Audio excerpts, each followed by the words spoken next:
Salud amigos, tripulantes de nuestra querida, contaminada y única nave espacial.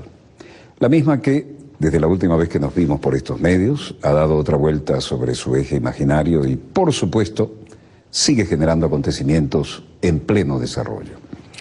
Para hablar de ellos, tenemos aquí otro acontecimiento. Con nosotros está el famoso analista, hombre de ideas propias, escritor, productor de bestsellers, Daniel Stulin. No requiere demasiadas presentaciones, pero sí aprovechar todo el tiempo que disponemos con él para que sea un dossier a los que ya nos dejó con un buen sabor de boca la última vez que pudimos dialogar acá en vivo y en directo. Bienvenido, Daniel. Tenemos noticias de tus nuevas producciones literarias y quiero entrar en materia de una vez. ¿En qué consiste este nuevo trabajo?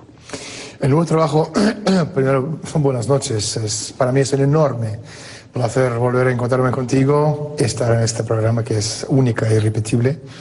El nuevo trabajo que sale en octubre en España, que se llama Fuera de Control, el subtítulo es Cómo el Occidente creó, financió, armó y desató el terror islámico sobre el mundo. Creo que con este subtítulo se queda bastante todo claro. En este mundo tenemos tres estados terroristas. Estados Unidos, el estado número 1, Inglaterra, el estado número 2 terrorista del mundo, y número 3, Arabia Saudita, que son los que financian terrorismo en el mundo. Los británicos tienen casi todos los grupos terroristas en el mundo con su sede central en Londres, y Estados Unidos usan terrorismo islámico para desatar las guerras y promover sus iniciativas, y esta promete ser una obra muy caliente y creo que tendremos muchas polémicas de muchas cosas de que hablar una vez que salga en octubre. No todo el mundo se atreve a decir eso, que es una verdad que se dice con silenciador, ¿no? Pero tú lo has colocado en camino de otro bestseller. Yo escribo libros de investigación, soy analista político, vengo del mundo del contraespionaje y tengo una visión, o mejor dicho, una forma de ver las cosas de una perspectiva, como decimos en inglés, bird's eye view, muchísimo más alta, donde es cuestión de encontrar patrones de comportamiento a cosas que en principio entre sí no tienen ningún tipo de relación, y esto es digamos, un trabajo de buen analista, encontrar estos patrones, estas fórmulas que definen, explican cómo funcionan las cosas. Y por eso en mi penúltimo libro, ¿no?, que en España se llama Club de los Inmortales, pero en Estados Unidos tiene un nombre muchísimo más apto.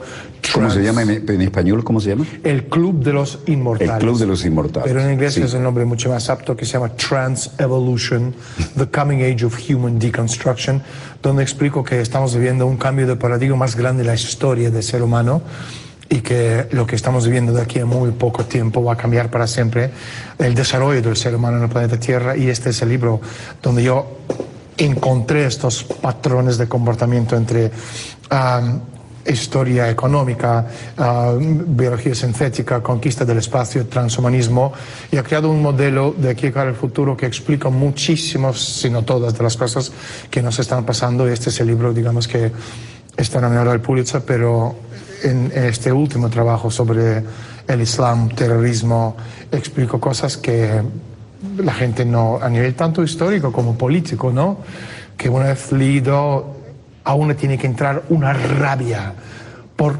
cómo, la forma tan cínica, nos toman el pelo a todos y nos toman por idiotas, porque piensan que lo somos todos. Muchos lo son, pero no todos. Hay un manejo descarado del tema mediático a escala planetaria, ¿no? Se supone que primero fabricaron la necesidad, después llenaron esa necesidad con los medios que tenían a su disposición. Ahora todo el mundo cree o siente que debe estar informado, pero resulta que la desinformación como arma es uno de los elementos más presentes en la cotidianeidad, ¿no? Por supuesto que sí, es en el mundo actual. el periodismo de los medios de masa completamente han perdido cualquier tipo de credibilidad. Me parece que las últimas noticias era como el nivel de credibilidad es 35-38%.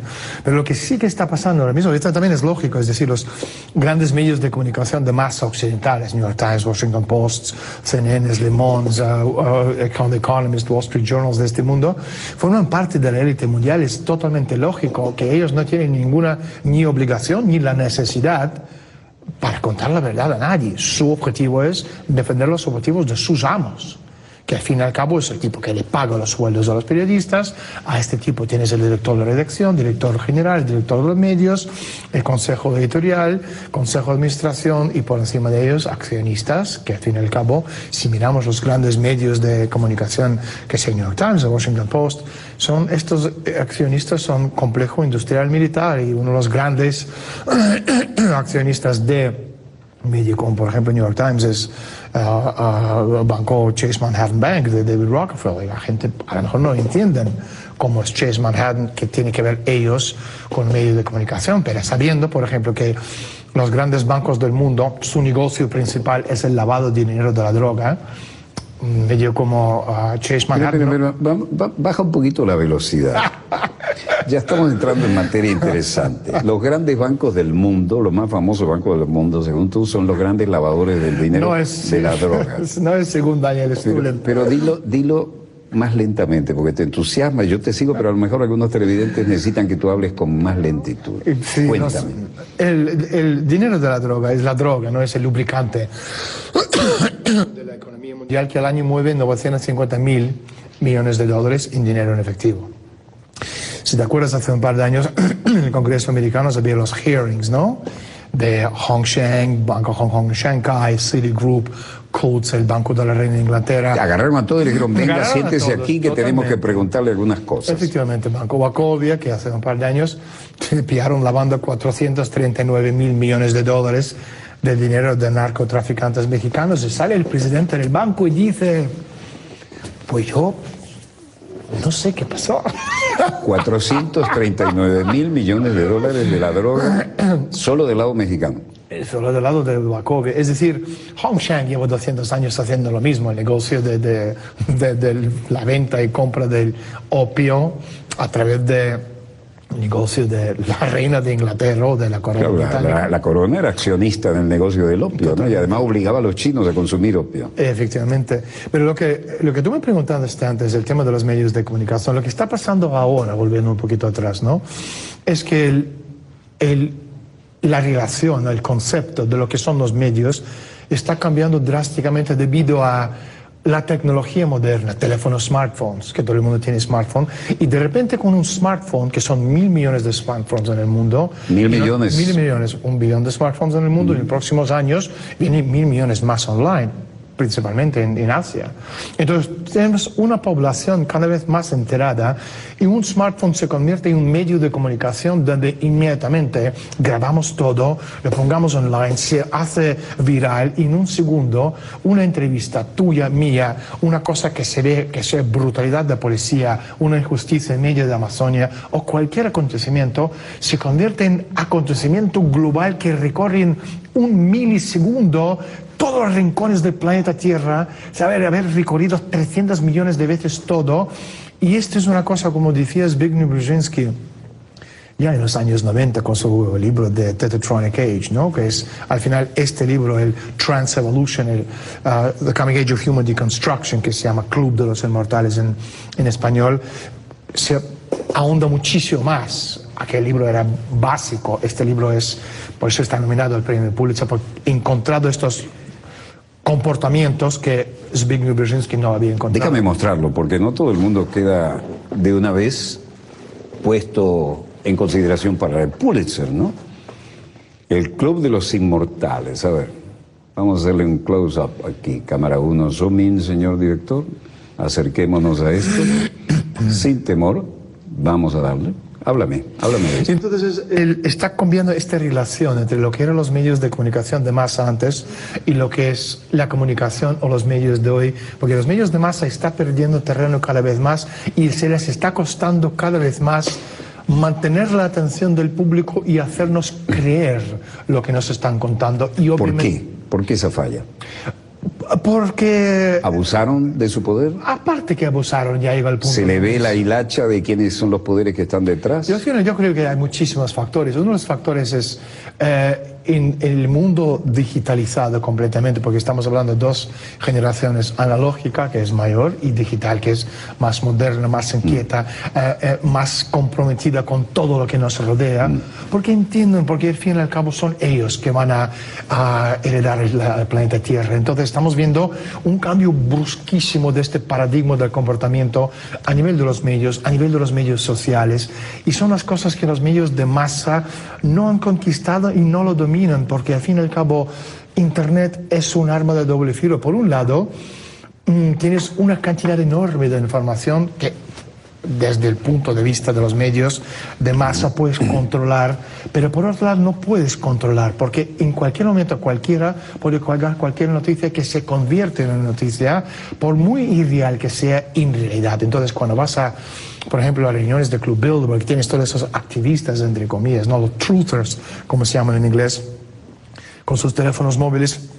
Cualquier cosa, cualquier imagen de un miembro del club saliendo, entrando por la puerta trasera, inmediatamente se hace viral. Entonces entran las preguntas: ¿por qué está ahí? Explícale a nuestra audiencia qué es el Club Bilderberg. Volviendo ya mucho más atrás, al año 2005, yo escribí un libro sobre una sociedad privada que se llamaba Club Bilderberg y que de forma casi inmediata se convirtió en un super mega bestseller mundial.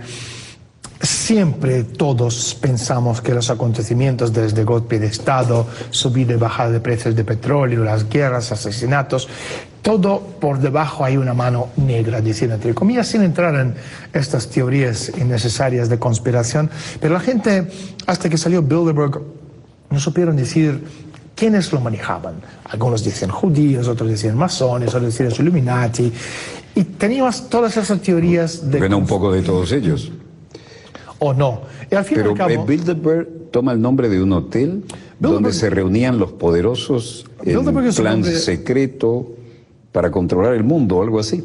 No exactamente. Bilderberg es una reunión de una organización que al fin y al cabo, a nivel de poder, es como una cinta transportadora. No es el ojo que ve todo, ni es el poder verdadero en la sombra. ¿Dónde estaba ese hotel? El hotel está en las afueras de Ámsterdam, en un pueblo que se llama Oosterbeek. Y se reunieron allí por primera vez en el año 1954. El hotel en aquella época era propiedad de la familia real holandesa. Y uno de los fundadores de este club, por lo menos a cara de la galería, era el príncipe Bernardo, el marido de reina Juliana de Holanda. Y Bilderberg básicamente era una unión de los países de OTAN, Europa Occidental, Canadá o Estados Unidos, con el objetivo de buscar estos intereses comunes entre la élite aristócrata de América del Norte y Europa para controlar mejor, de forma mucho más conjunta, los acontecimientos mundiales. Y básicamente lo que a posteriori, en 1968, Bilderberg llamó empresa mundial, sea en un discurso famoso que ha hecho George Ball, porque por aquella época era subsecretario de Economía con JFK y con Johnson, donde habló en la reunión de Mont Tremblant en Canadá de la necesidad de crear una entidad que puede dar órdenes a los mismísimos gobiernos, y esto es lo que tenemos hoy día, donde los poderes fácticos financieros tienen muchísimo más poder que cualquier gobierno en la Tierra. De la misma forma que la gente piensa que su voto cuenta para algo, su voto no cuenta para nada, ni en los Estados Unidos, ni en Canadá, ni en ningún país oriental, porque al fin y al cabo estos tipos o tipas elegidos para sentarse en la Casa Blanca, Casa Morada, Casa Amarilla o Casa Roja, todos estos son títeres. Y si este preside de la forma que las élites no quieren que presida, le quitan, van a poner otro. Y la diferencia entre la época de JFK, cuando tienes que matar a un presidente para hacerle entender quién manda en el mundo, y el día de hoy, con las redes sociales, cualquier tipo de noticia corre como la pólvora, entonces puedes desacreditar a cualquier político, por muy poderoso que sea, porque vuelvo a repetir, la gente debería de entender una vez por todo que democracia es una falacia. Lo que buscamos es una libertad. Ya que tocaste un lugar común histórico, JFK, John Fitzgerald Kennedy, ¿por qué lo mataron?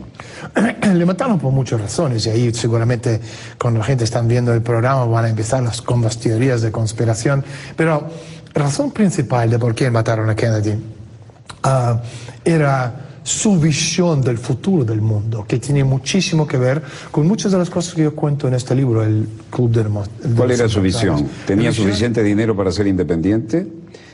Se fabricó una imagen como héroe de guerra, tenía todos los condimentos para llegar a la Casa Blanca, tenía carisma, tenía poder de movilización de masas, era insobornable porque tenía un rol histórico pensado y tenía suficiente dinero.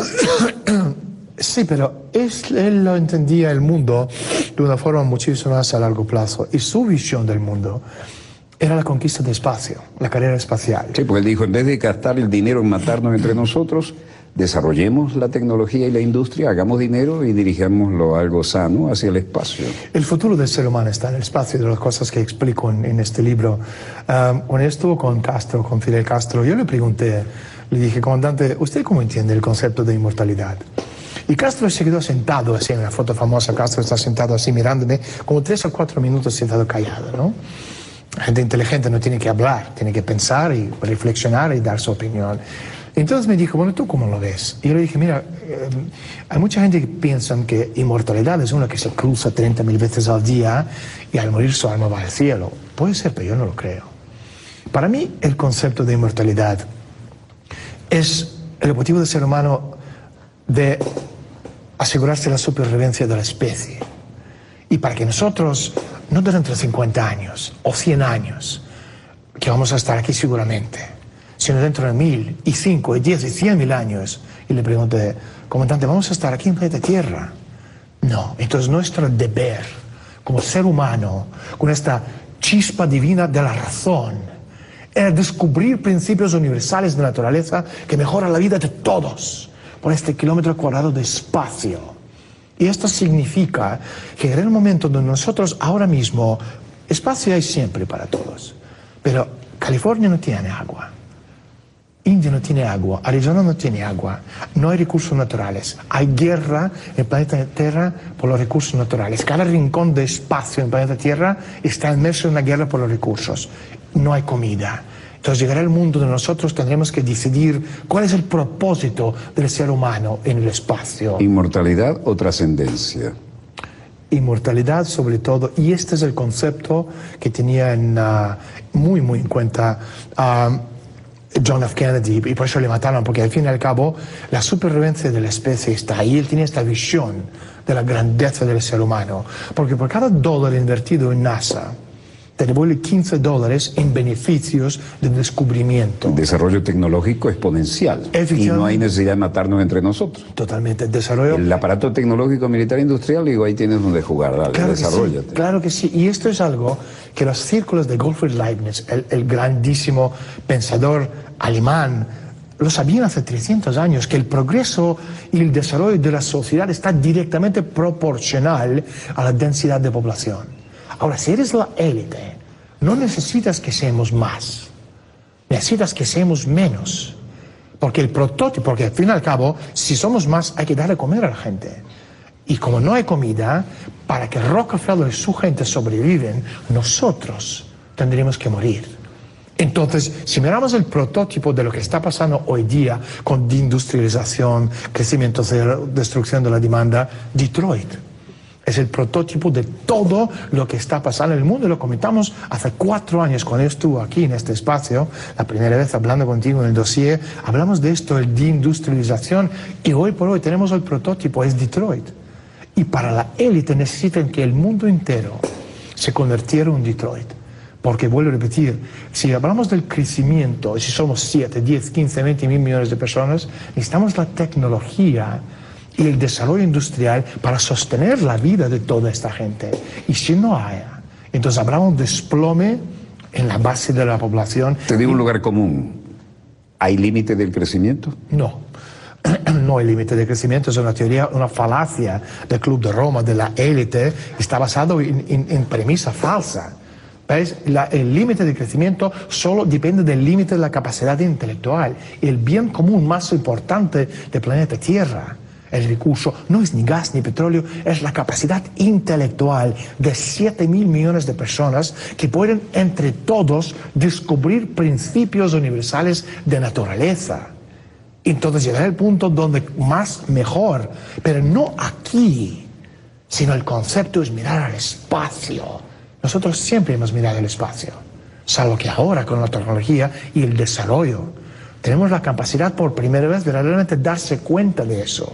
Y por eso tenemos empresas privadas como Mars 1, empresa holandesa, que dentro de 3 años están preparadas para lanzarse a la conquista del Marte, viaje de ida, tripulado. Y estos son los pioneros del desarrollo de la humanidad, inmortales, porque no vuelven. Empiezan a construir un nuevo mundo allí. Hay tripulaciones que ya han hecho su compromiso de que están dispuestos a ir a un viaje sin retorno, ¿no? Yo también estaría dispuesto a hacerlo. Y todas esas cosas tienen mucho que ver, si te miras lo que nos rodea, es decir, unas cosas que están pasando ahora con la revolución en biología sintética, están cambiando nuestro ADN con la comida genéticamente modificada. Esto es ¿Tú de verdad crees que están modificando nuestro ácido desoxirribonucleico con la comida modificada, el ADN? Es imprescindible cambiar el ADN del ser humano para poder adaptar al ser humano a la vida en el espacio. Porque en esta forma no podemos sobrevivir ahí. Y por eso estamos hablando de sangre sintética, de cambios de ADN, ¿sabes? Revolución en biología sintética, creando seres que no son de todo humanos. Y uno de los conceptos clave de este libro es el concepto que la generación de los niños que hoy tendrían 5, 6, 7, 8, 9 años de edad, es la última generación de niños 100% humanos en planeta Tierra. Sus hijos, mis nietos, van a ser transhumanos, posthumanos, hombres máquinas, cyborgs, seres que no son humanos debido a este cambio en la biología sintética. ¿Cómo puedes hacer eso cuando la evolución llevó tantos miles y miles de años en este lapso? No te entiendo muy bien. ¿Cómo se logra la modificación genética para que todo eso ocurra en este brevísimo lapso cuando la evolución humana llevó es que hemos aprendido en los una eternidad? Hemos aprendido en los últimos 50 años más que en los miles de millones de años de la historia del planeta Tierra. Y en los próximos 20 vamos a aprender más que en estos 50, que es más en toda la historia, y en los 10 siguientes más que en los 20, etc. Entonces llegar al punto donde en menos de 2 generaciones habremos doblado nuestro conocimiento. Vuelvo atrás. ¿Crees que... Me voy totalmente del tema, ¿no? Pero ¿hasta qué punto crees tú que el hecho de que Kennedy se basara en ideales cristiano-católicos le costó la interrupción de todo su proyecto y su vida? Yo creo que como en cualquier operación de inteligencia hay varios objetivos, ¿no?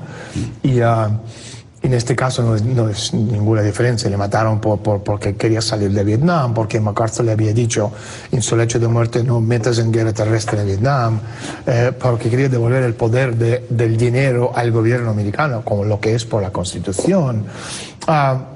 Porque como tú comentaste, por tema católico obviamente también. Yo creo que hay muchísimos objetivos en esta historia y hay muchas cosas que todavía están saliendo. Lo católico es casi anecdótico cuando tocó lo que tocó los poderes que eran absolutamente prohibidos de tocar, ¿no? Totalmente, sin hablar de que estaba dispuesto de romper las 100.000 pedazos. Pero voy a repetir, entre todas esas razones, para mí el que más de peso, si tengo que enumerar, no hay una, hay muchas, es el hecho que él veía el futuro espacial como el desarrollo imprescindible. Como decía Kennedy, queremos conquistar el espacio no porque es fácil, sino porque es difícil. Porque como los grandes creadores y constructores de catedrales, 1000 años atrás, estos son los inmortales, porque esta creación sigue en pie, recordándonos 1000 años después de esta inmortalidad. Y esto es nuestro deber, cuando estamos en nuestro lecho de muerte, pasar al testigo a las siguientes generaciones, cuyo objetivo es seguir mejorando la vida y nuestro nombre, en nombre de nuestros antepasados, de todo el ser humano en el planeta Tierra. Y esto es lo que quería, el sueño. Y como tú bien sabes, después de Kennedy, todo vino hacia abajo. cambiaron la moda, la música, se degeneró todo. A través de esto también el Instituto Tavistock, donde estamos hablando de esta ingeniería social, de literalmente cambiar el ser humano desde el dentro. Porque si quieres dominar, deciden hacer que nosotros, que somos la cosa más bella que existe en el universo, se cambia hacia algo totalmente repugnante e irreconocible. Llegó el momento de hacer un breve corte. Quiero que muestres de nuevo, lo voy a mostrar yo, ¿no? ¿Qué debe esperar el lector de este nuevo cañonazo que acabas de lanzar? Pues sobre todo esto, donde explico lo que es o cómo se juntan en un puzzle la parte económica, la parte de ingeniería, revolución de biología sintética, la parte de alimentación, comida genéticamente modificada, la parte de conquista del espacio, lo que supone esto para el futuro del hombre, y la última parte es la parte, digamos, más impactante, la parte de transhumanismo, que es el cambio de ser humano a transhumano, posthumano, o un ser que no es de todo humano, y lo estamos viendo, ya existe. Tenemos a Oscar Pistorius como un modelo, prototipo de este transhumano. Repítelo, tenemos a Oscar Pistorius. Oscar Pistorius, vas a tener que desarrollar eso después del corte. No, pero ese es el transhumano puro, el Blade Runner, para empezar. Vamos a hacer un breve corte y volvemos con Daniel Stulin. Y definitivamente tenemos los acontecimientos en pleno desarrollo. Ya volvemos.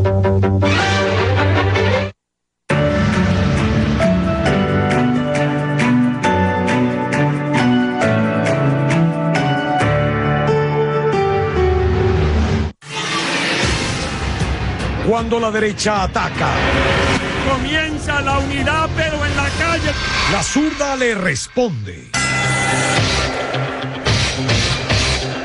Él se queda con la plata que están mandando desde el norte para seguir financiando al sector ese terrorista que se hace llamar Movimiento Estudiantil de la Derecha Venezolana. Los noquea. Alcaldesa, cuénteme qué hace usted en Orlando. No dice nada. Somos como los renegados. Yo no puedo ir a este grupo, compadre. Zurda Conducta. Lunes, martes, jueves y viernes a las 10:10 de la noche. Más BTV, más revolución.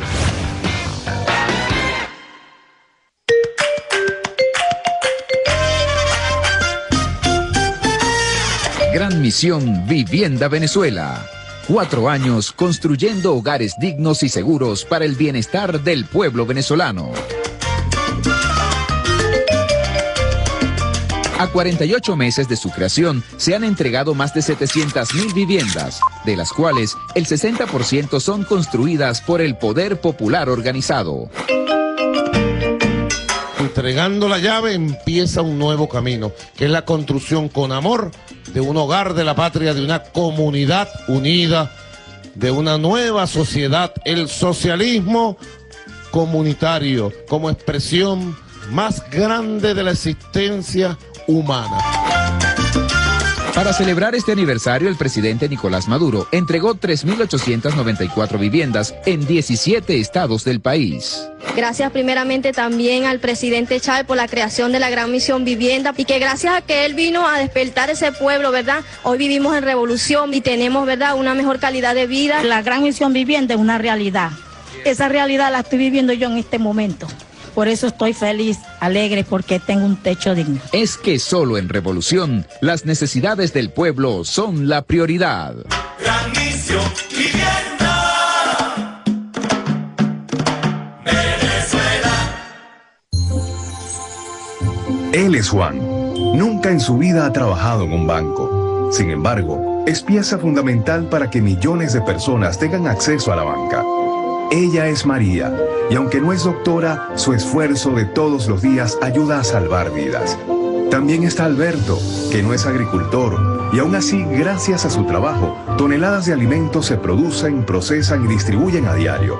¿Y cómo olvidar a Ernesto, quien sin ser profesor, año tras año ayuda a educar y graduar a jóvenes profesionales, técnicos, licenciados, ingenieros, gente talentosa y necesaria? Personas que con su trabajo de todos los días renuevan nuestro compromiso de hacer de las telecomunicaciones un servicio que garantice e impulse el desarrollo económico e integral del país. Por eso, hoy queremos celebrar 8 años conectados con el desarrollo productivo de Venezuela. CAN TV.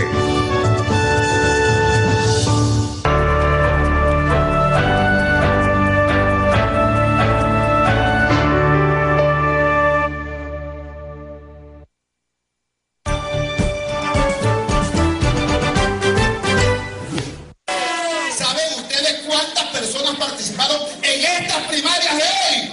¡Casi 550.000 personas! ¡Más de medio millón de venezolanos que desafiaron el gobierno! ¡Que desafiaron la escuela comunicacional!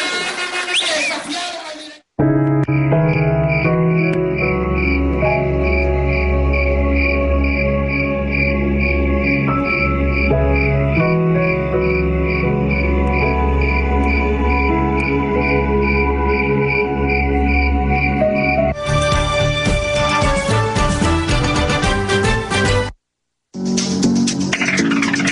Este sábado, TV Foro presenta. Ellos han estudiado muy bien el comportamiento del ser humano y cómo manipularlo. In a world economy where information is filtered by global media corporations, keenly attuned to their powerful advertisers, who will defend the public's right to know? And what price must be paid to preserve our ability to make informed choices? Un documental que despierta conciencias. That's the incentive that makes capitalism work. TV Foro presenta La Corporación, segunda parte, este sábado a las 9 de la noche. Más BTV, más revolución.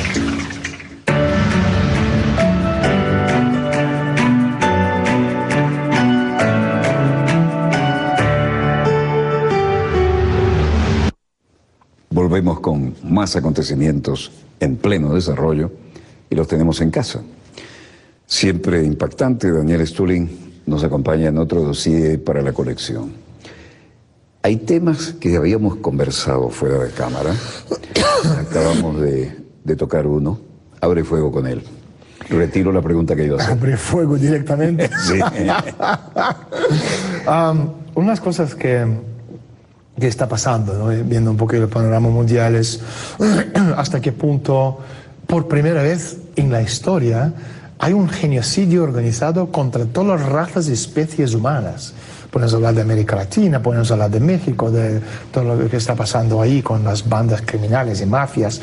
Podemos hablar de África de toda la vida, podemos hablar de Oriente Medio, de lo que está pasando hoy día, de Sudeste Asiático, de India, de Pakistán, de terrorismo. Pero también por primera vez en la historia hay un genocidio organizado de hombre blanco, saliendo de las guerras mundiales. Tenemos el ejemplo de Ucrania, donde hay un genocidio de hombre blanco. Es una cosa absolutamente organizada. En ese sentido... ¿Por qué y para qué? Estamos en un momento crítico donde estamos viviendo, por un lado, este desplome financiero mundial. Por otro lado, ten en cuenta que en los años 90, la élite, lo que yo llamo breakaway civilization en inglés. ¿Cómo lo dirías esto en español? Breakaway civilization sería como... La generación de ruptura, digamos. Sí, la generación de civilización de ruptura. ¿Sabes? Que está rompiendo con esos patrones de comportamiento tradicionales de toda la vida y intentan crear su propio nicho de supervivencia en este mundo en que vivimos.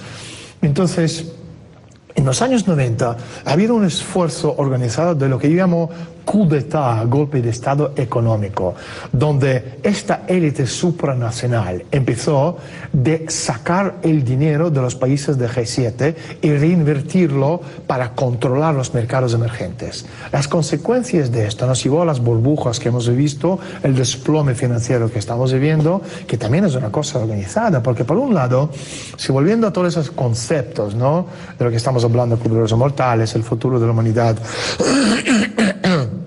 por un lado, si volvemos 6.000 años atrás, por ejemplo, ¿quién controlaba el poder en Egipto? Eran sacerdotes, que nos lo proporcionaron a cuentagotas. Entonces, a lo largo de esos miles de años, el conocimiento se guardaba de forma muy celosa entre sociedades secretas que le pasaba de bisabuelo a abuelo, abuelo a padre, padre a hijo, hijo a nieto, etc. Ahora mismo, 6.000 años más tarde, con la revolución informática, cualquiera sentando un árbol en medio de Amazonia, con internet, Google y deditos, tiene acceso a 95%, 94, 96%, de todo el conocimiento del mundo. Entonces la élite están diciendo, bueno, ¿y qué hacemos ahora? Que esta masa sucia, nosotros, los plebes, el mismo acceso a conocimiento que nosotros llevamos miles de años pasando de boca a oreja, generación a generación, de los más privilegiados. Entonces, por un lado, estamos viendo este desplome económico mundial de todos los rincones del planeta Tierra. Estados Unidos, Inglaterra, Europa, América Latina, África, Oriente Medio, todo está cayéndose en picado. Pero por otro lado, esta superélite mundial están invirtiendo trillones de dólares de su riqueza inagotable, invirtiendo en una tecnología futurista tan avanzada que esta separación entre 1% o 0,1% y el resto de la humanidad hoy día es más grande que nunca.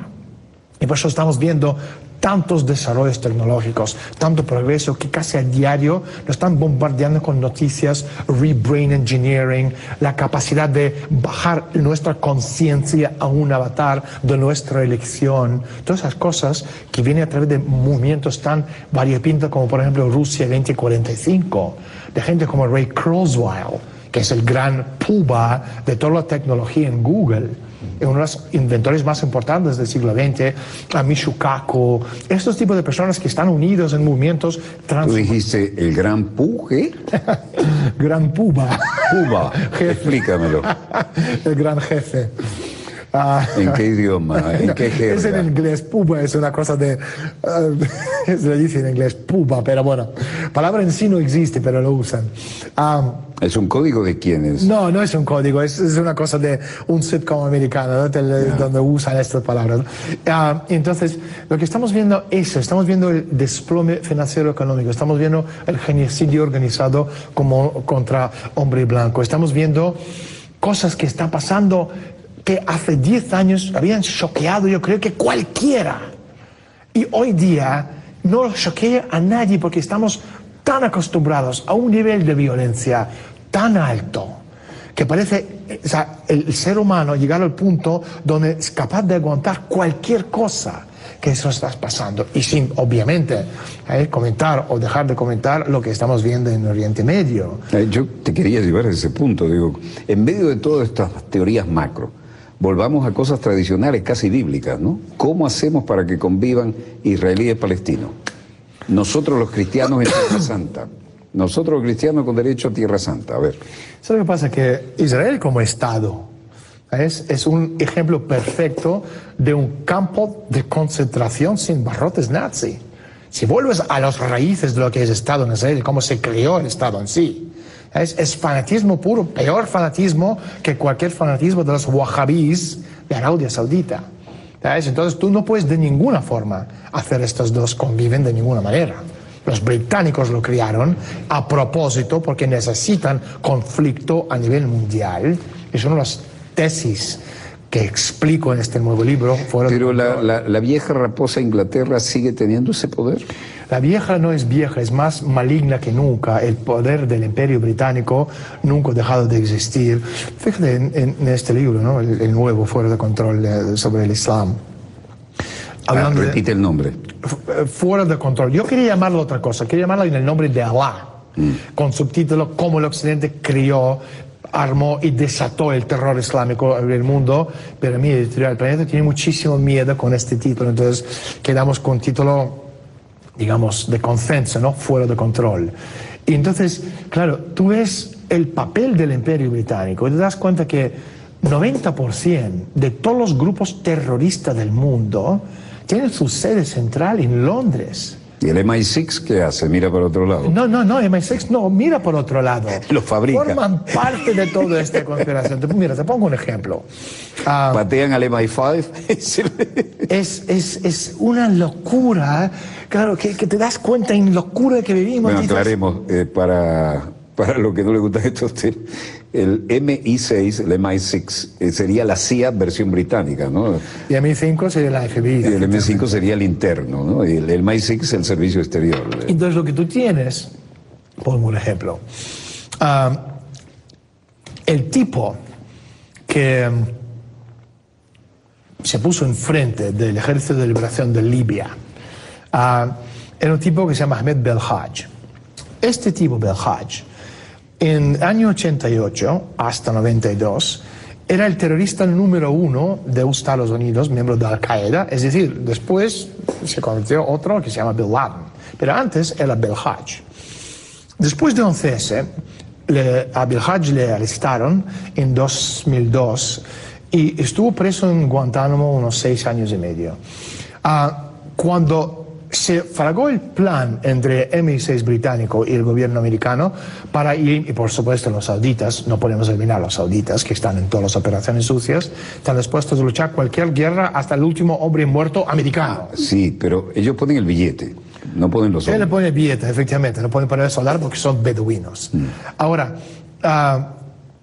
entonces los americanos sacaron a este Belhaj de Guantánamo en 2008, porque el Belhaj es terrorista de Al-Qaeda, tiene muy buenos contactos y puede liderar con prestigio y currículum el ejército de alcaidistas enmascarados como si fuera el ejército de liberación de Libia contra Gaddafi. Y esto era un plan de los británicos de los años 90, que los británicos le habían pagado MI6 a Belhaj para matarle varias veces a Gaddafi, que no pudo hacerlo. Mira, yo he estado a esta distancia que estoy contigo. Tuviste, de hecho, una foto hoy, casualmente la tenemos ahí. Sí. Yo estaba cenando con Gaddafi, a cielo abierto, en la alfombra, en el ex Palacio del Rey Idris, y después lo he visto gobernar, y la gente venía de las diferentes tribus, en pueblos enteros mandan su delegación, pero delegaciones gigantescas, y los recibía como un padre, y todos se iban con una solución. Nadie estaba en contra de Gaddafi. No, el nivel de vida de Gaddafi, que Gaddafi le había dado a su país, era espectacular. Y todos los servicios esenciales eran gratis. Totalmente. Lo que estaban en contra de Gaddafi era el Imperio Británico, porque este tenía petróleo. Entonces, lo que tenía petróleo y no se dejaba gobernar, habiéndolo educado nosotros en Sandhurst, en la gran academia militar británica. Efectivamente.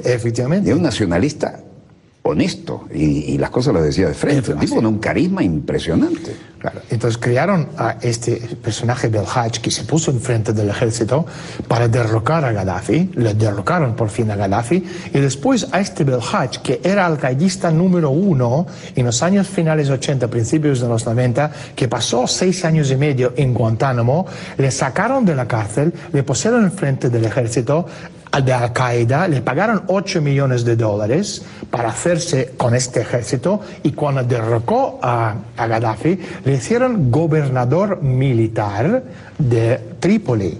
Y las armas que venían a estos, se venían a través de embajador Stevens en Benghazi. Y los mismos que derrocaron a Gaddafi después mataron a Stevens. Y esta es la realidad que la gente no entiende. En esta operación se hizo posible con colaboración entre los americanos y MI6 británico. Y entonces son las cosas que estamos viendo en el Oriente Medio, que no podemos nunca tener ningún tipo de paz. Porque al fin y al cabo, ahora tenemos sauditas, israelitas trabajando juntos contra Irán y Siria. ¿Cuál es el pecado de Irán? Irán no tiene ningún... Ser coherente con su religión y sus valores. Totalmente, exactamente. Por un lado tienes los suníes, por otro lado los chiitas. Yo he estado en Irán y uno no puede creer el estereotipo que nos vendían. Es un país modernísimo, con un estándar de vida envidiable, que las mujeres andan con velo, las mujeres andan con el maquillaje mejor de Europa, totalmente. Se ponen el velito discreto, usan las mejores cosas que se pueden comprar en la mejor boutique de París y tienen un rollo, no entienden lo que está pasando allí. Lo que está pasando es, o sea, tenemos un país... Y los ayatolás existen y mientras uno guarde ciertas normas ahí andan como si estuvieran en Europa. Totalmente, un país que con mejor poder adquisitivo además. Muchísimo mejor. Que durante 2000 años se llamaba Persia, un país que no ha invadido nunca a ningún otro país. Y tú tienes los sauditas y los israelitas. Además los persas tienen una cultura milenaria. Efectivamente, 2000 años de historia, pinta algo en esta historia. No son los beduinos que hasta 1765 estaban paseando por el desierto. Esto es lo que es la casa de Saud. Y esto es el veneno que nos meten los medios de comunicación, las películas, las series. Los medios de comunicación forman parte de la, volviendo al principio, ¿no? Los medios de comunicación forman parte de la élite mundial. Su objetivo no tiene nada que ver con la verdad que te están contando. Es otra cosa, es la verdad de los principales medios que trabajan de forma conjunta con los grandes empresarios, grandes empresas, grandes gobiernos, cuyo objetivo es otro mundo paralelo de humo espejos. Mira, hace como 40 años, vamos a decir 30 conservadoramente, yo empecé a decir, cuando venga este mundo interconectado vía satélite, vamos a tener dos realidades, ¿no? El teatro de operaciones real, sea crisis política, financiera, militar, y el que proyecten en los medios que la guerra que viene a las neuronas. Bueno, ahora ya es la cosa. Nadie duda que eso es la guerra de cuarta generación, pero esto es un descarado intento de manipulación a escala planetaria, ¿verdad? ¿Dónde están los centros de poder? Porque además hay otro problema, cuando los centros de poder empiezan a pelear entre ellos. Los centros de poder nunca pelean entre ellos, son discrepancias momentáneas. El centro del mal es Londres, sigue siendo el Imperio Británico, ha cambiado mucho de cara, cambiado mucho de velo, cambiado mucho de máscara, pero el concepto de lo que es el imperio, cuando yo hablo del imperio, la gente tiene que entender, no estoy hablando de la reina o el rey sentado en un trono chapado en oro. El concepto de imperio está por encima de los reyes y reinas, es el sistema de control. Este es lo que es el imperio, control de todo lo que nos rodea. Sistema de control, gobierno no mundial, sino empresa mundial S.A. ¿Qué papel juega Rusia en esto? Rusia juega un papel importante en el sentido que ese es el contrapeso de lo que estamos viendo, y por eso era tan imprescindible para la élite destruir Rusia en los años 90 y casi lo consiguen, hasta que estas cosas que pasan, ¿no? En la historia, viene Putin, un tipo que no debería haber durado mucho tiempo, le pusieron para sustituirle a Yeltsin, básicamente para cargar todos los males de Yeltsin encima de Putin, quitarle del medio. Yeltsin dejó los tachos de basura por el suelo. Obviamente, pero ese era el objetivo. Es decir, Yeltsin, según el occidente, era el demócrata. Vino Vladimir Vladimirovich, barrió, armó, sobrevivió. ¿Cómo fue eso? ¿Se le escapó de control? Sí, yo creo que en los mejores planes siempre hay un porcentaje de trial and error, ¿no? Donde pues nunca se sabe cómo se te va a salir. En ese sentido, yo creo que... Pero Putin es un señor, está mandando. Sí, obviamente, es imprescindible. Ahora mismo lo que tú estás viendo es estas alianzas, sobre todo Rusia, China, BRICS, el nuevo Banco de Inversión Asiático. Estas alianzas son alianzas muy importantes, pero todos están basados en un futuro de la humanidad basado en desarrollo tecnológico e industrial, donde hay un plan de razón de ser del ser humano en nuestro mundo. Y esto es un contrapeso importantísimo en lo que estamos viendo ahora mismo, porque Rusia solo no puede sostenerse, China solo no puede sobrevivir, India, por muy India que sea, como China, un país de 1.300, 1.500 millones de personas, solo no puede sobrevivir, Estados Unidos solo no puede. Es cuestión de todos esos países uniéndose fuerzas contra el Imperio Británico, y cuando digo estos países, digo Rusia, China, India y los Estados Unidos. Y no en los Estados Unidos de hoy, con este presidente que tenemos ahí en los Estados Unidos, negro del Partido Demócrata, que al fin y al cabo es un títere más, sino el concepto de lo que era Estados Unidos en la época de Alexander Hamilton, la grandeza de lo que era Estados Unidos, los padres fundadores. Y cuando se juntan estas cuatro grandes potencias, solo de esta forma podemos hacer el mal, el destruir el mal del Imperio Británico. Si no, esto no va a tener bien, vamos todos al infierno. Es decir, para ti la vieja Inglaterra sigue siendo uno de los ejes, el eje fundamental. El eje fundamental de todo lo que estamos viendo, a nivel bancario, a nivel económico. O sea, la gente, por ejemplo, cuando hablan de... Bajaron el perfil premeditadamente en algunas cosas y aseguraron el control en otras. Los británicos son increíblemente magníficos en esto, desde revoluciones de colores hasta, fíjate cómo lo desmembraron India a partir de 1947, creando Pakistán, un país débil que necesita el apoyo de Inglaterra, que es MI6 británico, para hacer frente a un país muchísimo más fuerte que es India, que no estaba dispuesto de jugar este juego con los británicos. Y además ahora son rivales nucleares. Los ingleses siempre han hecho eso, desmembrar los países. Podemos hablar de India, podemos hablar de Pakistán, podemos hablar de Rusia, Unión Soviética. Mira América Latina, mira hacia el sur. Efectivamente, da igual. Podemos hablar de Irak, donde quieren dividirlo en la parte kurda, suní, chiita. Podemos hablar lo mismo con Siria. Por detrás, aunque por el principio pensamos que son los Estados Unidos que están montando estas operaciones. Estados Unidos, digamos, es el músculo, pero el cerebro de la operación siempre se ha hecho desde Londres. Bueno, yo recuerdo las 2 invasiones inglesas a Montevideo, que además es el puerto más cercano a Malvinas, Falklands, ¿no? ¿Y por qué no estamos unidos como era el sueño de todos los libertadores allá? Bueno, es muy buena pregunta. De hecho, la respuesta también es una pregunta. ¿Por qué Simón Bolívar, el gran libertador, tardó hasta los últimos días de su vida en darse cuenta que la maldad del mundo era el Imperio Británico? ¿Y crees que Miranda fue usado por el Imperio Británico? Yo creo que es obvio que está usado por el Imperio Británico, pero... ¿O fue y pidió ayuda para sus planes? Yo creo que no. Por las cosas que he visto, yo creo que el que se dio cuenta era Simón Bolívar. Pero primero porque a la gente les cuesta entender que esto es real. Cuando ven a Inglaterra, ven la reina de 90 años de edad casi, y no piensan que esta señora viejita puede tener cualquier tipo de poder. Pero este siempre ha sido el labor del diablo, hacernos entender que no existe.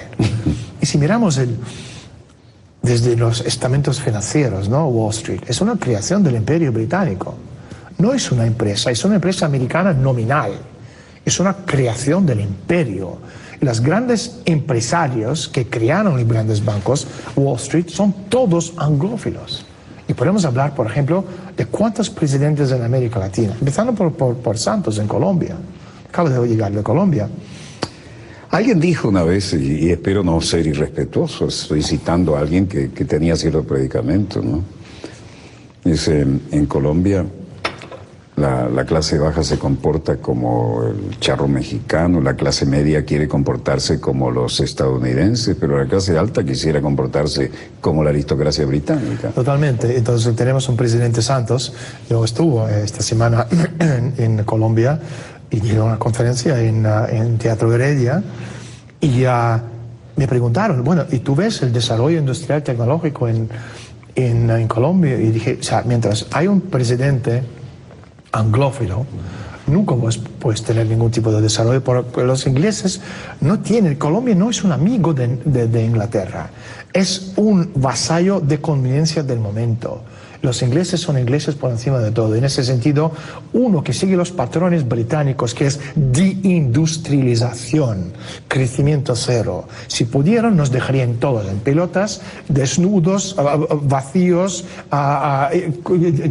gritando, llorando, llenos de sida y de suciedad, porque siempre ha sido su forma de comportarse. Si fuera en Irlanda, en el famine de las patatas, o en India, cuando murieron decenas de millones de personas. El hambre de Irlanda y el hambre de India claman al cielo, ¿no? Sí, claman al cielo, pero esto es... Y lo tienen marcado en su historia y ahí barrieron con eso. Es la forma del modus operandi de los ingleses. Entonces, cualquier país que piensa apoyándose en Inglaterra puede sobrevivir y levantarse. Inglaterra es la maldad del mundo. Entonces, cualquier país que está en contra del desarrollo se comporta como los ingleses, cualquier país que tiene pensado un futuro mejor para sus ciudadanos, tiene que hacer todo posible para deshacerse de cualquier influencia británica. En este caso, mientras presidente de Colombia sigue siendo fiel a sus raíces y su filosofía británica, Colombia nunca puede ser una gran nación. Bueno, para nosotros es un problema porque es el hermano que tenemos pegadito, ¿no? Y además se presta a diferentes imperios con frecuencia. Ahora, las bases que el comandante Chávez se negó a tener aquí cuando lo pretendieron colocar los Estados Unidos, nos colocaron 3 enfrente en las islas holandesas, que es OTAN, pero lo que se bajaron 7 veces los pantalones fueron los colombianos, 7 bases gringas ahí. ¿Para qué? ¿No? Eso me recuerda a aquel Paul Coverdell, primer ponente del Plan Colombia, senador estadounidense que debe estar en la quinta paila del infierno, que decía, para controlar a Venezuela, es decir, el mayor reservorio de petróleo, minerales estratégicos y agua y biodiversidad del mundo, es necesario ocupar militarmente a Colombia. Bueno, ahí están las 7 bases, un plan más descarado imposible. Dicho esto, yo creo que es el momento de hablar algo ya que hablamos de libros, ¿no? Vamos a hacer algún intercambio antes que se nos vaya el tiempo, porque nos entusiasmamos. Tú tienes tu vaso, como decimos los periodistas en Venezuela, cuando algo tiene éxito, le dan con el tubo. Ah, sí. Cuéntame, ¿qué tienes ahí? Pues te he traído 2 libros. Este es el último para ti, del Club de los Inmortales, que salió el año pasado, que está nominado al premio Pulitzer. Este es el que te lleva a estar nominado al premio Pulitzer. Sí. Rápidamente, ¿qué definirías que es? Pues lo que comentamos antes, crea un mapa del futuro muy próximo de la humanidad, con este cambio de paradigma más grande en la historia que estamos viviendo ahora mismo, y somos conscientes, o por lo menos deberíamos ser conscientes de lo que estamos viviendo ahora. El mundo dentro de los próximos 5 años cambiaría para siempre de una forma tan radical que si o no nos damos cuenta ahora mismo o se nos borrará de la faz de la Tierra. Perdemos el tren de la historia. Y este es el libro del Instituto Tavistock, y este libro es uno de mis favoritos. Deja de mostrarlo. ¿Sí? ¿Por qué Tavistock? Explícanos rápidamente. El Instituto Tavistock es el centro en Inglaterra, en Sussex, que básicamente es la base de toda ingeniería social en el mundo. La premisa es muy sencilla. Si uno quiere dominar el mundo, muchísimo más fácil controlar y cambiar el ser humano desde el dentro. Literalmente cambiar el concepto de lo que significa el ser humano en sí. Y esta degradación en todos los niveles de la sociedad, desde la cultura, la literatura, música, lo explico paso a paso cómo lo han hecho, porque si hacemos un recorrido en los últimos 50 años, la gente de hoy se parece muy poco a la humanidad de hace 50 años. Y Tavistock es una institución que empezó en los años 20, que era Clínica Tavistock, y después de la Segunda Guerra Mundial se convirtió básicamente en un elemento del imperio de la familia Rockefeller a partir del año 46. Entonces, todos esos cambios de ingeniería social que estamos viviendo hoy día vienen de algo desde el rol de juego, teoría de juego y todas esas demás cosas que estamos hablando, cibernética, etc. Bueno, yo quiero, y no es un quid pro quo, entregarte esta pesada por el contenido y porque mira el tamaño del libro. Esto es un trabajo monumental. Frases y pensamientos de Hugo Chávez, el legado. Tengo el honor aquí de haber hecho el prólogo, y realmente creo que esto lo abres en cualquier momento y aparece algo en cualquier página que se te ocurra. Tiene su pesito.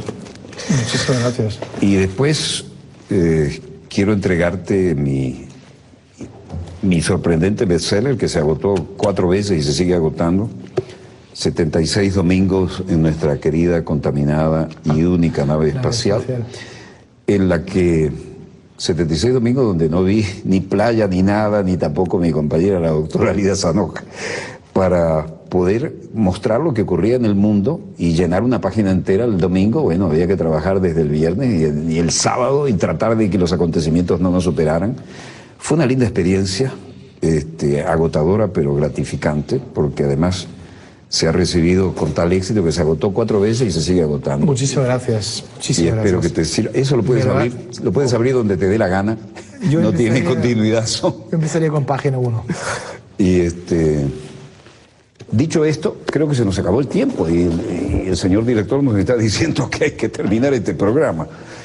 Quiero decirte que fue gratísimo, como de costumbre, dialogar contigo. Igualmente. El tiempo resulta corto y cuando se trata de temas tan profundos, pero creo que hemos dejado alguna inquietud en la televidencia. Espero para que vean que nuestra querida, contaminada y única nave espacial tiene mucha gente que quiere seguir siendo dueño de ella y depende de nuestra ubicación intelectual como mínimo ser independientes. Volveremos entonces con el agradecimiento a nuestro querido amigo Daniel Stulin el próximo dossier a contarles una versión nueva cuando haya nuestra querida, contaminada y única dado otra vuelta sobre su eje imaginario. No vale la pena apurarse para ganar unos segundos, ¿eh? Me llevo por delante las palabras. Volveremos con más acontecimientos en pleno desarrollo. Disponga usted de las cámaras, señor director.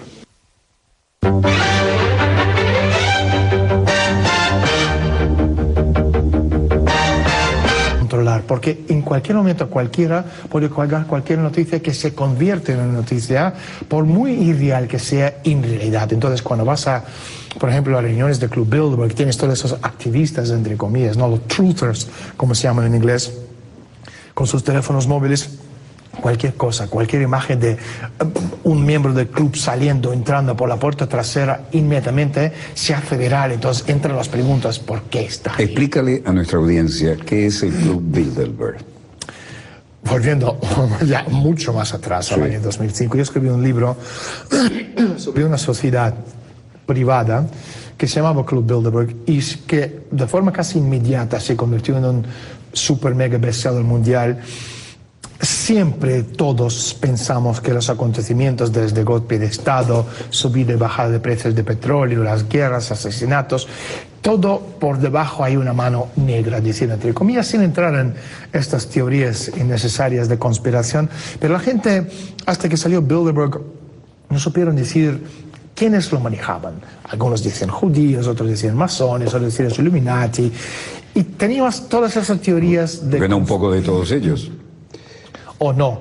Y al fin Pero y al cabo, Bilderberg toma el nombre de un hotel donde se reunían los poderosos en plan secreto para controlar el mundo o algo así.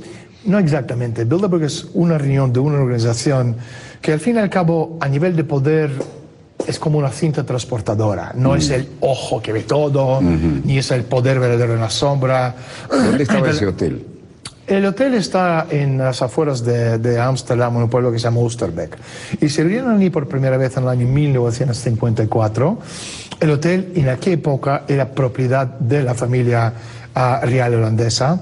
Y uno de los fundadores de este club, por lo menos a cara de la galería, era el príncipe Bernardo, el marido de reina Juliana de Holanda.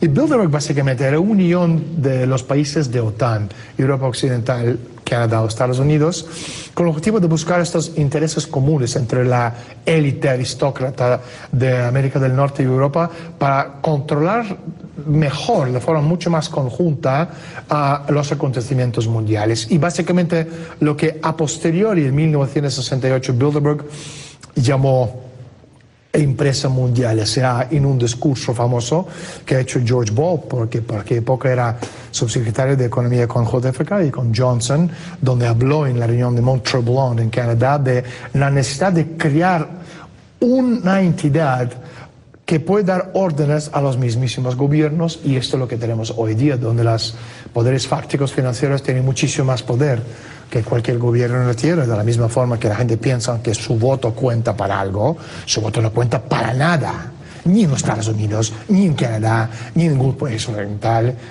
porque al fin y al cabo estos tipos o tipas elegidos para sentarse en la Casa Blanca, Casa Morada, Casa Amarilla o Casa Roja, todos estos son títeres. Y si este preside de la forma que las élites no quieren que presida, le quitan, van a poner otro.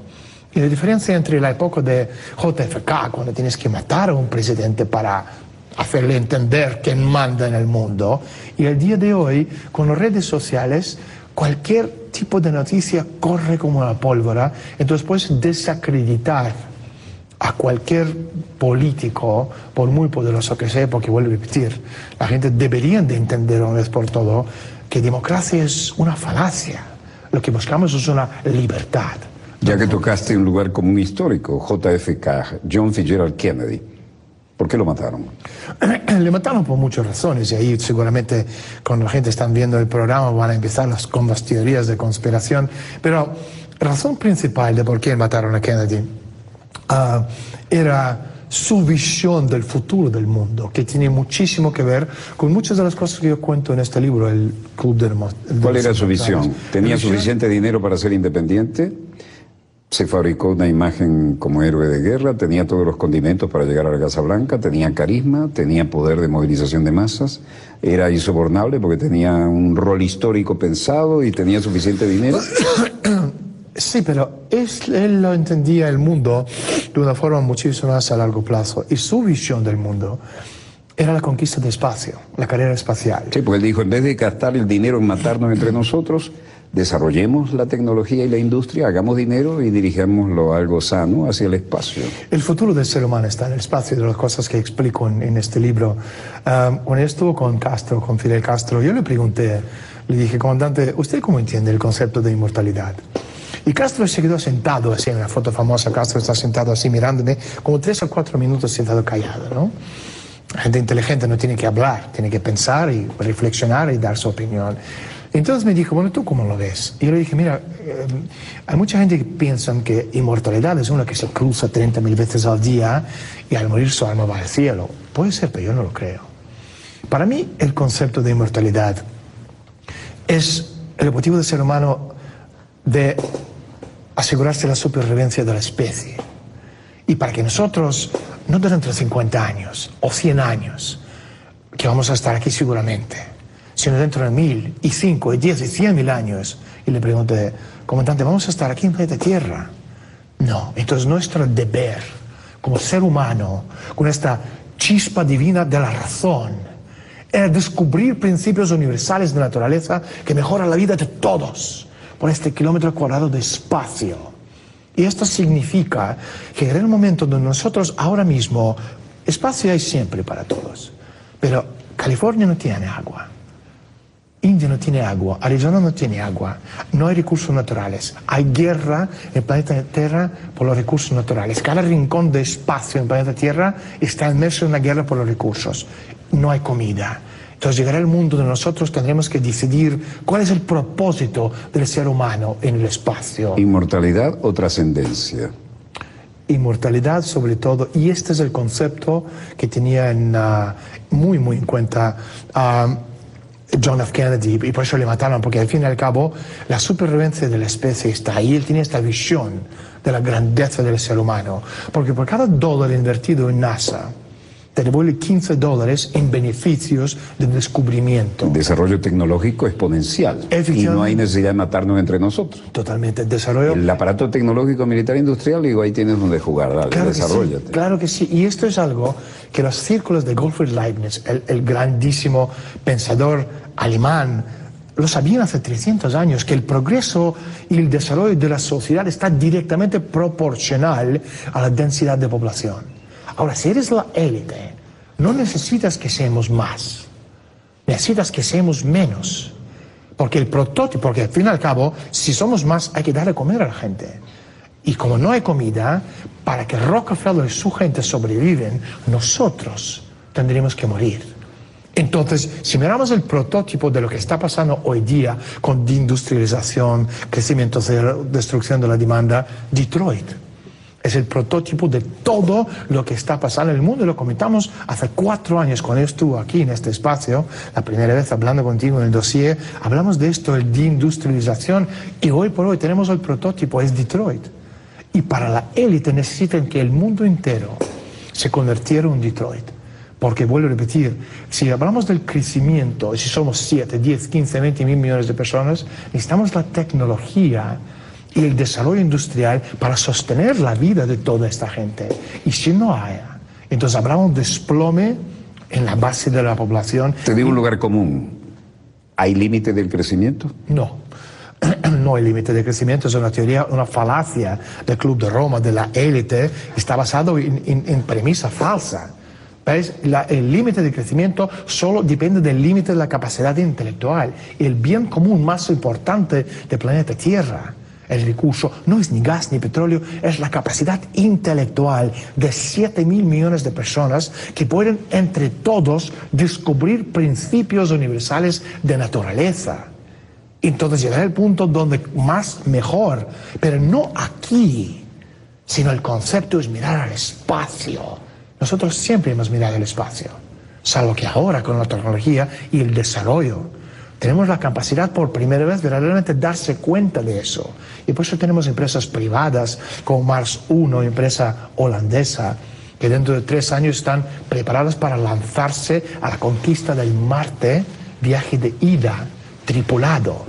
Y estos son los pioneros del desarrollo de la humanidad, inmortales, porque no vuelven. Empiezan a construir un nuevo mundo allí. Hay tripulaciones que ya han hecho su compromiso de que están dispuestos a ir a un viaje sin retorno, ¿no? Yo también estaría dispuesto a hacerlo. Y todas esas cosas tienen mucho que ver, si te miras lo que nos rodea, es decir, unas cosas que están pasando ahora con la revolución en biología sintética, están cambiando nuestro ADN con la comida genéticamente modificada.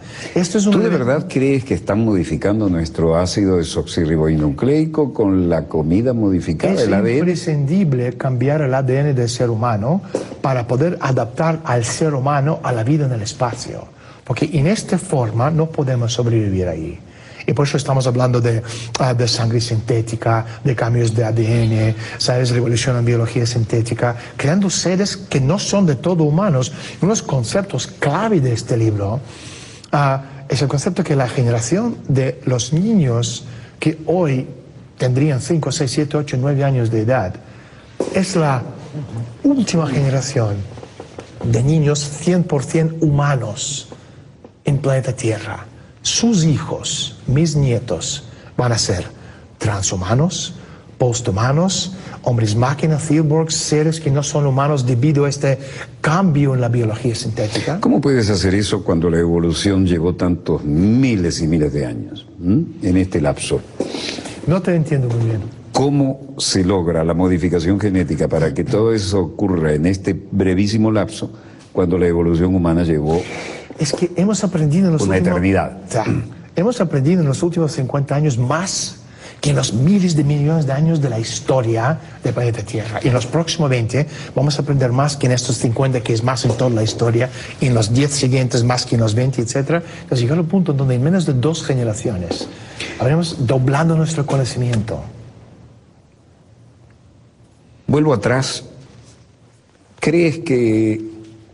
Me voy totalmente del tema, ¿no? Pero ¿hasta qué punto crees tú que el hecho de que Kennedy se basara en ideales cristiano-católicos le costó la interrupción de todo su proyecto y su vida? Yo creo que como en cualquier operación de inteligencia hay varios objetivos, ¿no? Y en este caso no es ninguna diferencia. Le mataron porque quería salir de Vietnam, porque MacArthur le había dicho en su lecho de muerte: no metas en guerra terrestre en Vietnam, porque quería devolver el poder del dinero al gobierno americano, como lo que es por la Constitución. Porque como tú comentaste, por tema católico obviamente también. Yo creo que hay muchísimos objetivos en esta historia y hay muchas cosas que todavía están saliendo. Lo católico es casi anecdótico cuando tocó lo que tocó los poderes que eran absolutamente prohibidos de tocar, ¿no? Totalmente, sin hablar de que estaba dispuesto de romper las 100.000 pedazos. Pero voy a repetir, entre todas esas razones, para mí el que más de peso, si tengo que enumerar, no hay una, hay muchas, es el hecho que él veía el futuro espacial como el desarrollo imprescindible. Como decía Kennedy, queremos conquistar el espacio no porque es fácil, sino porque es difícil. Porque como los grandes creadores y constructores de catedrales, 1000 años atrás, estos son los inmortales, porque esta creación sigue en pie, recordándonos 1000 años después de esta inmortalidad. Y esto es nuestro deber, cuando estamos en nuestro lecho de muerte, pasar al testigo a las siguientes generaciones. cuyo objetivo es seguir mejorando la vida y nuestro nombre, en nombre de nuestros antepasados, de todo el ser humano en el planeta Tierra. Y esto es lo que quería el sueño. Y como tú bien sabes, después de Kennedy, todo vino hacia abajo. Cambiaron la moda, la música, se degeneró todo. A través de esto también el Instituto Tavistock, donde estamos hablando de esta ingeniería social, de literalmente cambiar el ser humano desde el dentro. Porque si quieres dominar, deciden hacer que nosotros, que somos la cosa más bella que existe en el universo, se cambia hacia algo totalmente repugnante e irreconocible. Llegó el momento de hacer un breve corte. Quiero que muestres de nuevo, lo voy a mostrar yo, ¿no? ¿Qué debe esperar el lector de este nuevo cañonazo que acabas de lanzar?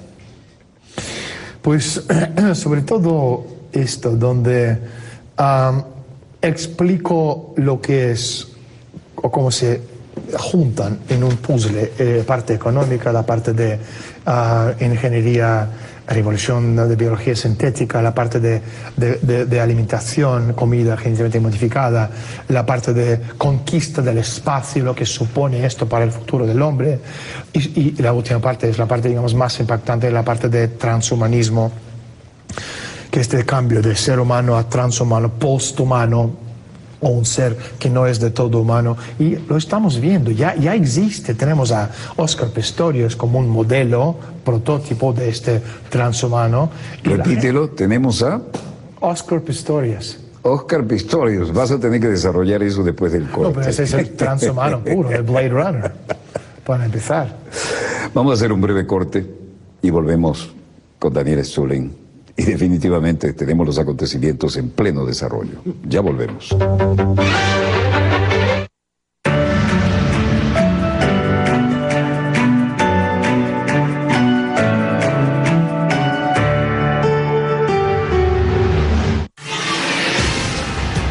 Cuando la derecha ataca, comienza la unidad, pero en la calle. La zurda le responde. Él se queda con la plata que están mandando desde el norte para seguir financiando al sector ese terrorista que se hace llamar Movimiento Estudiantil de la Derecha Venezolana. Los noquea. Alcaldesa, cuénteme qué hace usted en Orlando. No dice nada. Somos como los renegados, yo no puedo ir a este grupo, compadre. Zurda Conducta. Lunes, martes, jueves y viernes a las 10:10 de la noche. Más BTV, más revolución.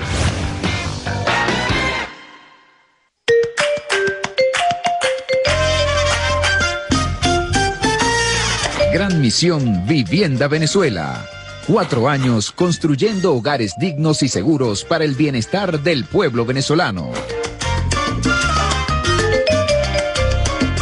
A 48 meses de su creación, se han entregado más de 700.000 viviendas, de las cuales el 60% son construidas por el Poder Popular Organizado.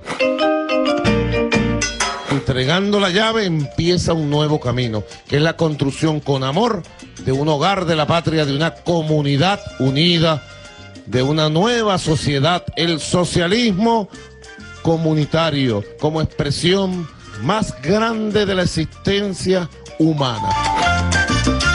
Para celebrar este aniversario, el presidente Nicolás Maduro entregó 3.894 viviendas en 17 estados del país. Gracias primeramente también al presidente Chávez por la creación de la Gran Misión Vivienda, y que gracias a que él vino a despertar ese pueblo, ¿verdad? Hoy vivimos en revolución y tenemos, ¿verdad?, una mejor calidad de vida. La Gran Misión Vivienda es una realidad. Esa realidad la estoy viviendo yo en este momento. Por eso estoy feliz, alegre, porque tengo un techo digno. Es que solo en revolución, las necesidades del pueblo son la prioridad. Gran Misión Vivienda. Venezuela. Él es Juan. Nunca en su vida ha trabajado en un banco. Sin embargo, es pieza fundamental para que millones de personas tengan acceso a la banca.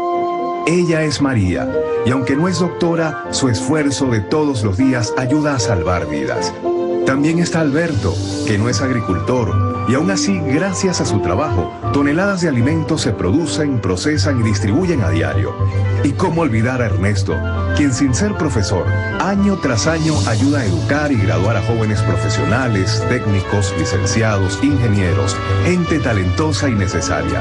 Personas que con su trabajo de todos los días renuevan nuestro compromiso de hacer de las telecomunicaciones un servicio que garantice e impulse el desarrollo económico e integral del país. Por eso, hoy queremos celebrar 8 años conectados con el desarrollo productivo de Venezuela.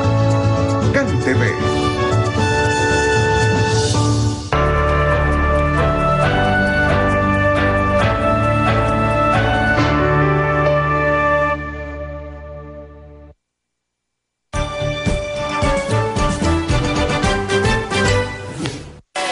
¿Saben ustedes cuántas personas participaron en estas primarias de hoy?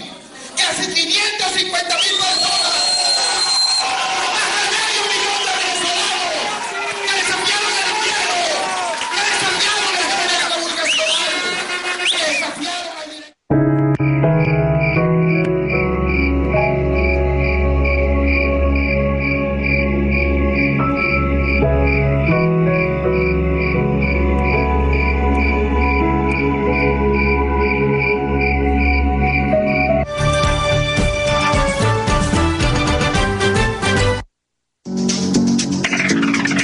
Este sábado, TV Foro presenta.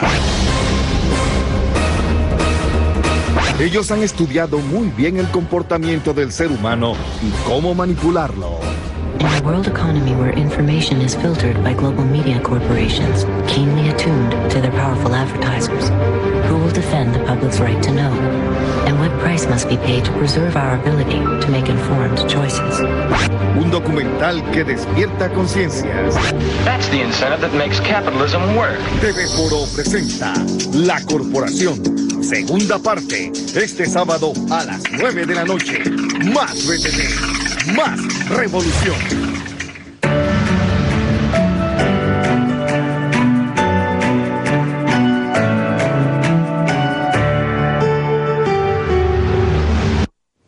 Volvemos con más acontecimientos en pleno desarrollo y los tenemos en casa.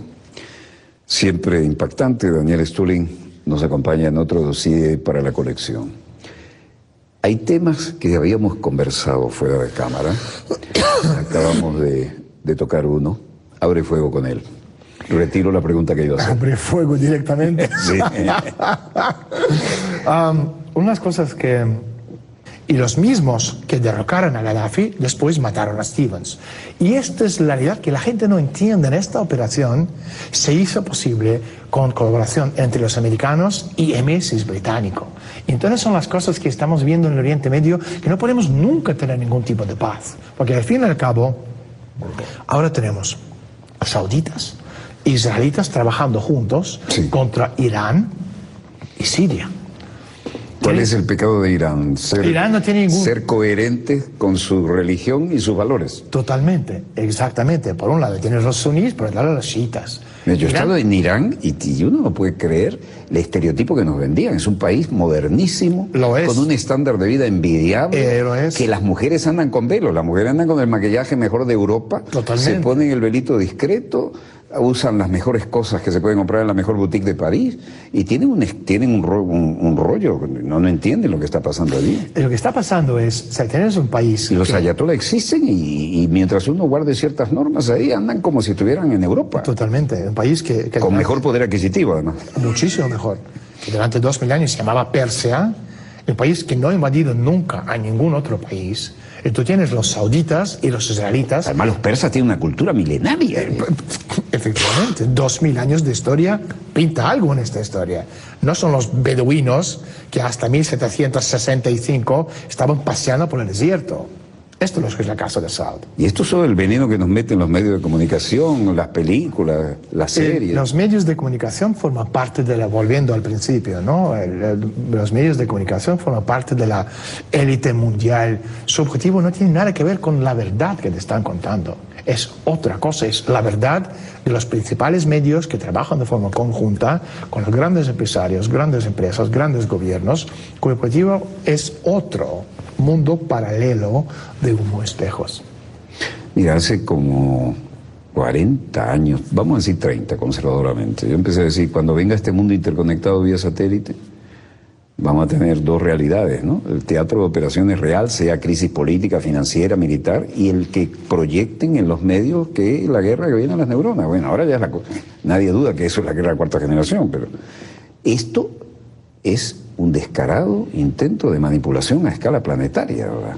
¿Dónde están los centros de poder? Porque además hay otro problema, cuando los centros de poder empiezan a pelear entre ellos. Los centros de poder nunca pelean entre ellos, son discrepancias momentáneas. El centro del mal es Londres, sigue siendo el Imperio Británico, cambiado mucho de cara, cambiado mucho de velo, cambiado mucho de máscara, pero el concepto de lo que es el imperio, cuando yo hablo del imperio, la gente tiene que entender, no estoy hablando de la reina o el rey sentado en un trono chapado en oro. El concepto de imperio está por encima de los reyes y reinas, es el sistema de control.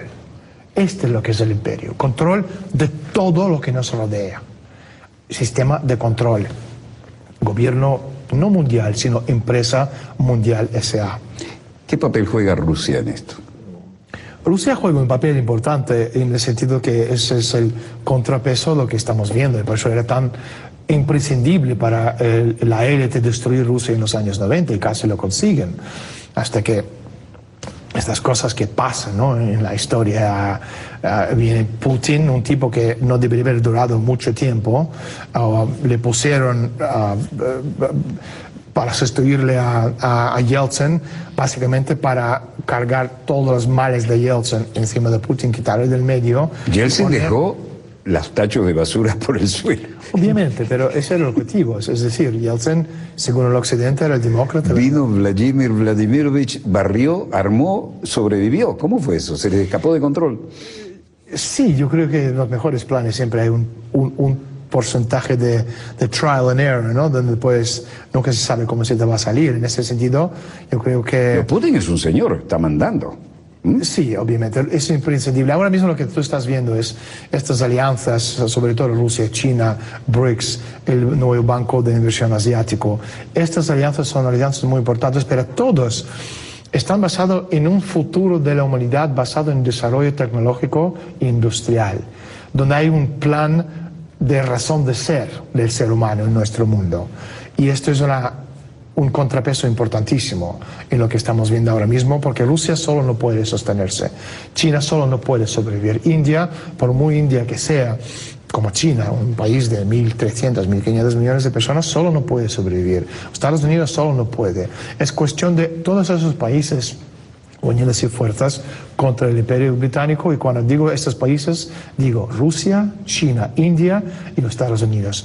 Y no en los Estados Unidos de hoy, con este presidente que tenemos ahí en los Estados Unidos, negro del Partido Demócrata, que al fin y al cabo es un títere más, sino el concepto de lo que era Estados Unidos en la época de Alexander Hamilton, la grandeza de lo que era Estados Unidos, los padres fundadores. Y cuando se juntan estas cuatro grandes potencias, solo de esta forma podemos hacer el mal, el destruir el mal del Imperio Británico. Si no, esto no va a tener bien, vamos todos al infierno. Es decir, para ti la vieja Inglaterra sigue siendo uno de los ejes, el eje fundamental. El eje fundamental de todo lo que estamos viendo, a nivel bancario, a nivel económico. O sea, la gente, por ejemplo, cuando hablan de... Bajaron el perfil premeditadamente en algunas cosas y aseguraron el control en otras. Los británicos son increíblemente magníficos en esto, desde revoluciones de colores hasta, fíjate cómo lo desmembraron India a partir de 1947, creando Pakistán, un país débil que necesita el apoyo de Inglaterra, que es MI6 británico, para hacer frente a un país muchísimo más fuerte que es India, que no estaba dispuesto de jugar este juego con los británicos. Y además ahora son rivales nucleares. Los ingleses siempre han hecho eso, desmembrar los países. Podemos hablar de India, podemos hablar de Pakistán, podemos hablar de Rusia, Unión Soviética. Mira América Latina, mira hacia el sur. Efectivamente, da igual, podemos hablar de Irak, donde quieren dividirlo en la parte kurda, suní, chiita, podemos hablar lo mismo con Siria. Por detrás, aunque por el principio pensamos que son los Estados Unidos que están montando estas operaciones. Estados Unidos, digamos, es el músculo, pero el cerebro de la operación siempre se ha hecho desde Londres. Bueno, yo recuerdo las 2 invasiones inglesas a Montevideo, que además es el puerto más cercano a Malvinas, Falklands, ¿no? ¿Y por qué no estamos unidos como era el sueño de todos los libertadores allá? Bueno, es muy buena pregunta. De hecho, la respuesta también es una pregunta. ¿Por qué Simón Bolívar, el gran libertador, tardó hasta los últimos días de su vida en darse cuenta que la maldad del mundo era el Imperio Británico? ¿Y crees que Miranda fue usado por el Imperio Británico? Yo creo que es obvio que está usado por el Imperio Británico, pero... ¿O fue y pidió ayuda para sus planes? Yo creo que no. Por las cosas que he visto, yo creo que el que se dio cuenta era Simón Bolívar. Pero primero porque a la gente les cuesta entender que esto es real. Cuando ven a Inglaterra, ven a la reina de 90 años de edad casi, y no piensan que esta señora viejita puede tener cualquier tipo de poder. Pero este es siempre ha sido el labor del diablo, hacernos entender que no existe. Y si miramos desde los estamentos financieros, ¿no? Wall Street, es una creación del Imperio Británico. No es una empresa americana nominal. Es una creación del imperio. Los grandes empresarios que crearon los grandes bancos, Wall Street, son todos anglófilos. Y podemos hablar, por ejemplo, de cuántos presidentes en América Latina, empezando por Santos en Colombia. Acabo de llegar de Colombia. Alguien dijo una vez, y espero no ser irrespetuoso, estoy citando a alguien que tenía cierto predicamento, ¿no? Dice, en Colombia la clase baja se comporta como el charro mexicano, la clase media quiere comportarse como los estadounidenses, pero la clase alta quisiera comportarse como la aristocracia británica. Totalmente. Entonces tenemos un presidente Santos, yo estuve esta semana en Colombia y di una conferencia en Teatro Heredia y me preguntaron, bueno, ¿y tú ves el desarrollo industrial tecnológico en Colombia? Y dije, o sea, mientras hay un presidente anglófilo, nunca puedes tener ningún tipo de desarrollo, porque los ingleses no tienen, Colombia no es un amigo de Inglaterra, es un vasallo de conveniencia del momento. Los ingleses son ingleses por encima de todo. En ese sentido, uno que sigue los patrones británicos, que es deindustrialización, crecimiento cero. Si pudieran, nos dejarían todos en pelotas, desnudos, vacíos, gritando, llorando, llenos de sida y de suciedad, porque siempre ha sido su forma de comportarse. Si fuera en Irlanda, en el famine de las patatas, o en India, cuando murieron decenas de millones de personas. El hambre de Irlanda y el hambre de India claman al cielo, ¿no? Sí, claman al cielo, pero esto es... Y lo tienen marcado en su historia y ahí barrieron con eso. Es la forma de modus operandi de los ingleses. Entonces, cualquier país que piensa apoyándose en Inglaterra puede sobrevivir y levantarse. Inglaterra es la maldad del mundo. Entonces, cualquier país que está en contra del desarrollo se comporta como los ingleses. Cualquier país que tiene pensado un futuro mejor para sus ciudadanos tiene que hacer todo posible para deshacerse de cualquier influencia británica. En este caso, mientras presidente de Colombia sigue siendo fiel a sus...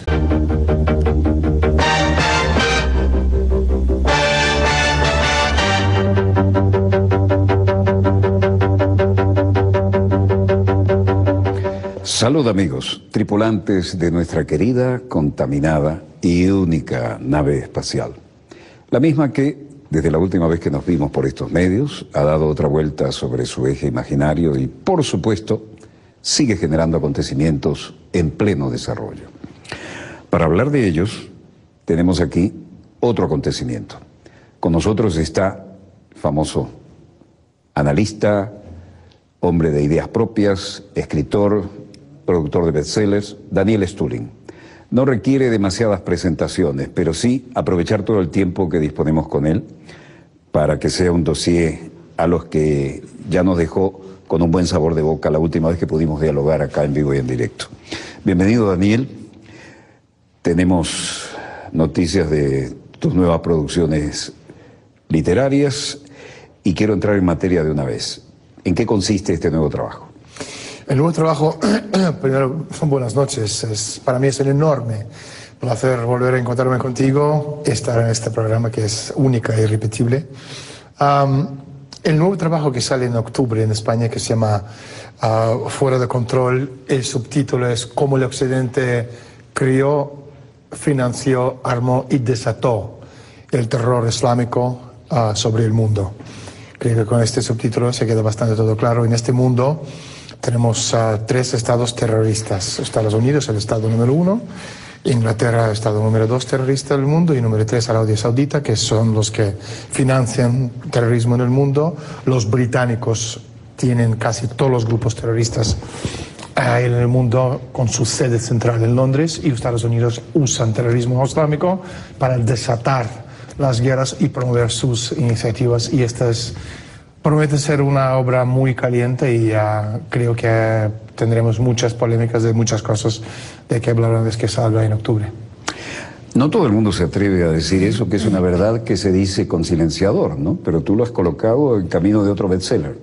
Yo escribo libros de investigación, soy analista político, vengo del mundo del contraespionaje y tengo una visión, o mejor dicho, una forma de ver las cosas de una perspectiva, como decimos en inglés, bird's eye view, muchísimo más alta, donde es cuestión de encontrar patrones de comportamiento a cosas que en principio entre sí no tienen ningún tipo de relación, y esto es digamos, un trabajo de buen analista, encontrar estos patrones, estas fórmulas que definen, explican cómo funcionan las cosas. Y por eso en mi penúltimo libro, ¿no?, que en España se llama Club de los Inmortales, pero en Estados Unidos tiene un nombre muchísimo más apto.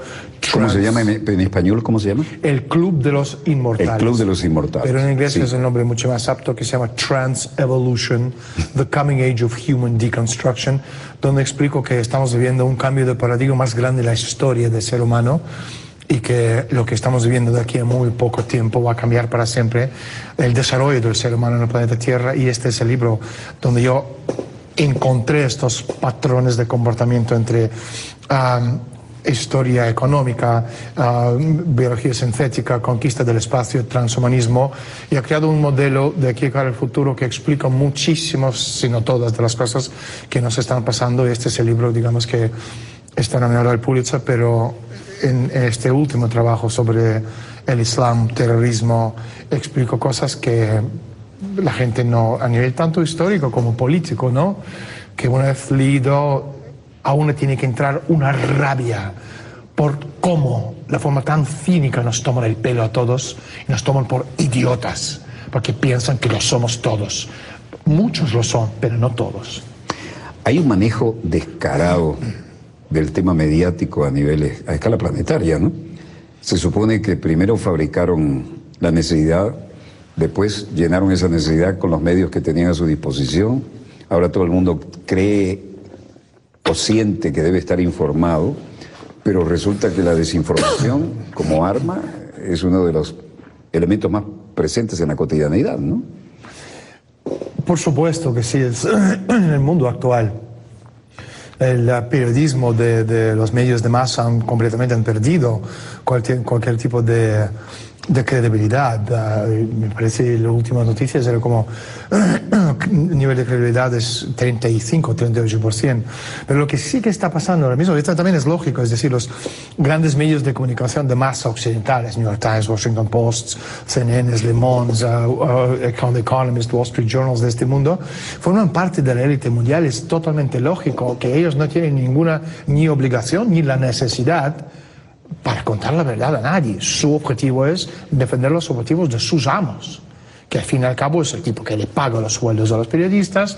A este tipo tienes el director de redacción, director general, director de los medios, el consejo editorial, consejo de administración y por encima de ellos accionistas, que al fin y al cabo, si miramos los grandes medios de comunicación, que es el New York Times, el Washington Post, son estos accionistas son complejo industrial militar, y uno de los grandes accionistas de medio como por ejemplo New York Times es el banco Chase Manhattan Bank de David Rockefeller. La gente a lo mejor no entienden cómo es Chase Manhattan, que tiene que ver ellos con medios de comunicación, pero sabiendo por ejemplo que los grandes bancos del mundo, su negocio principal es el lavado de dinero de la droga, medio como Chase Manhattan. Pero, baja un poquito la velocidad. Ya estamos entrando en materia interesante. Los grandes bancos del mundo, los más famosos bancos del mundo, según tú, son los grandes lavadores del dinero de la droga. No es según Daniel Stullen. Pero dilo más lentamente, porque te entusiasma, yo te sigo, pero a lo mejor algunos televidentes necesitan que tú hables con más lentitud. Sí, cuéntame. El dinero de la droga es la droga, no es el lubricante de la economía mundial, que al año mueve 950.000 millones de dólares en dinero en efectivo. Si te acuerdas, hace un par de años en el Congreso americano había los hearings, ¿no? De Hong Sheng, Banco Hong Kong Shanghai, Citigroup, Coates, el Banco de la Reina de Inglaterra. Agarraron a todos y le dijeron, venga, siéntese aquí que tenemos que preguntarle algunas cosas. Efectivamente, Banco Wachovia, que hace un par de años pillaron lavando 439.000 millones de dólares del dinero de narcotraficantes mexicanos, y sale el presidente del banco y dice, pues yo no sé qué pasó. 439.000 millones de dólares de la droga solo del lado mexicano. Solo del lado de Wachovia. Es decir, Hong Sheng lleva 200 años haciendo lo mismo, el negocio de la venta y compra del opio a través de negocio de la reina de Inglaterra o de la corona británica. La corona era accionista en el negocio del opio, ¿no? Y además obligaba a los chinos a consumir opio. Efectivamente. Pero lo que tú me preguntaste antes, el tema de los medios de comunicación, lo que está pasando ahora, volviendo un poquito atrás, ¿no? Es que la relación, el concepto de lo que son los medios está cambiando drásticamente debido a la tecnología moderna, teléfonos, smartphones, que todo el mundo tiene smartphone, y de repente con un smartphone, que son 1.000 millones de smartphones en el mundo. 1.000 millones. 1.000 millones, 1 billón de smartphones en el mundo, y en los próximos años vienen 1.000 millones más online, principalmente en Asia. Entonces tenemos una población cada vez más enterada, y un smartphone se convierte en un medio de comunicación donde inmediatamente grabamos todo, lo pongamos online, se hace viral, y en un segundo una entrevista tuya, mía, una cosa que se ve, que sea brutalidad de policía, una injusticia en medio de Amazonia o cualquier acontecimiento, se convierte en acontecimiento global que recorre en un milisegundo todos los rincones del planeta Tierra, haber recorrido 300 millones de veces todo. Y esto es una cosa, como decía Zbigniew Brzezinski, ya en los años 90, con su libro de Tetratronic Age, ¿no? Que es, al final, este libro, el Trans-Evolution, The Coming Age of Human Deconstruction, que se llama Club de los Inmortales en español, se ahonda muchísimo más. Aquel libro era básico, este libro es, por eso está nominado al premio Pulitzer, porque ha encontrado estos comportamientos que Zbigniew Brzezinski no había encontrado. Déjame mostrarlo, porque no todo el mundo queda de una vez puesto en consideración para el Pulitzer, ¿no? El Club de los Inmortales. A ver, vamos a hacerle un close-up aquí. Cámara 1, zoom in, señor director. Acerquémonos a esto. Sin temor, vamos a darle. Háblame de esto. Entonces, está cambiando esta relación entre lo que eran los medios de comunicación de masa antes y lo que es la comunicación o los medios de hoy, porque los medios de masa están perdiendo terreno cada vez más y se les está costando cada vez más mantener la atención del público y hacernos creer lo que nos están contando. Y obviamente, ¿por qué? ¿Por qué esa falla? Porque... ¿Abusaron de su poder? Aparte que abusaron, ya iba al punto. ¿Se le ve la hilacha de quiénes son los poderes que están detrás? Yo creo que hay muchísimos factores. Uno de los factores es en el mundo digitalizado completamente, porque estamos hablando de dos generaciones, analógica, que es mayor, y digital, que es más moderna, más inquieta, más comprometida con todo lo que nos rodea, porque entienden, porque al fin y al cabo son ellos que van a heredar el planeta Tierra. Entonces estamos viendo un cambio brusquísimo de este paradigma del comportamiento a nivel de los medios, a nivel de los medios sociales, y son las cosas que los medios de masa no han conquistado y no lo dominan, porque al fin y al cabo Internet es un arma de doble filo. Por un lado, tienes una cantidad enorme de información que desde el punto de vista de los medios de masa puedes controlar, pero por otro lado no puedes controlar qué está pasando, ¿no? Viendo un poco el panorama mundial, es hasta qué punto, por primera vez en la historia, hay un genocidio organizado contra todas las razas y especies humanas. Podemos hablar de América Latina, podemos hablar de México, de todo lo que está pasando ahí con las bandas criminales y mafias. Podemos hablar de África, de toda la vida. Podemos hablar de Oriente Medio, de lo que está pasando hoy día, de Sudeste Asiático, de India, de Pakistán, de terrorismo. Pero también por primera vez en la historia hay un genocidio organizado de hombre blanco, saliendo de las guerras mundiales. Tenemos el ejemplo de Ucrania, donde hay un genocidio de hombre blanco. Es una cosa absolutamente organizada. En ese sentido... ¿Por qué y para qué? Estamos en un momento crítico donde estamos viviendo, por un lado, este desplome financiero mundial. Por otro lado, ten en cuenta que en los años 90, la élite, lo que yo llamo breakaway civilization en inglés, ¿cómo lo dirías esto en español? Breakaway civilization sería como... La generación de ruptura, digamos. Sí, la generación de civilización de ruptura. ¿Sabes? Que está rompiendo con esos patrones de comportamiento tradicionales de toda la vida e intentan crear su propio nicho de supervivencia en este mundo en que vivimos. Entonces, en los años 90 ha habido un esfuerzo organizado de lo que yo llamo coup d'état, golpe de Estado económico, donde esta élite supranacional empezó de sacar el dinero de los países de G7 y reinvertirlo para controlar los mercados emergentes. Las consecuencias de esto nos llevó a las burbujas que hemos visto, el desplome financiero que estamos viviendo, que también es una cosa organizada, porque por un lado, si volviendo a todos esos conceptos, ¿no?, de lo que estamos hablando, los mortales, el futuro de la humanidad,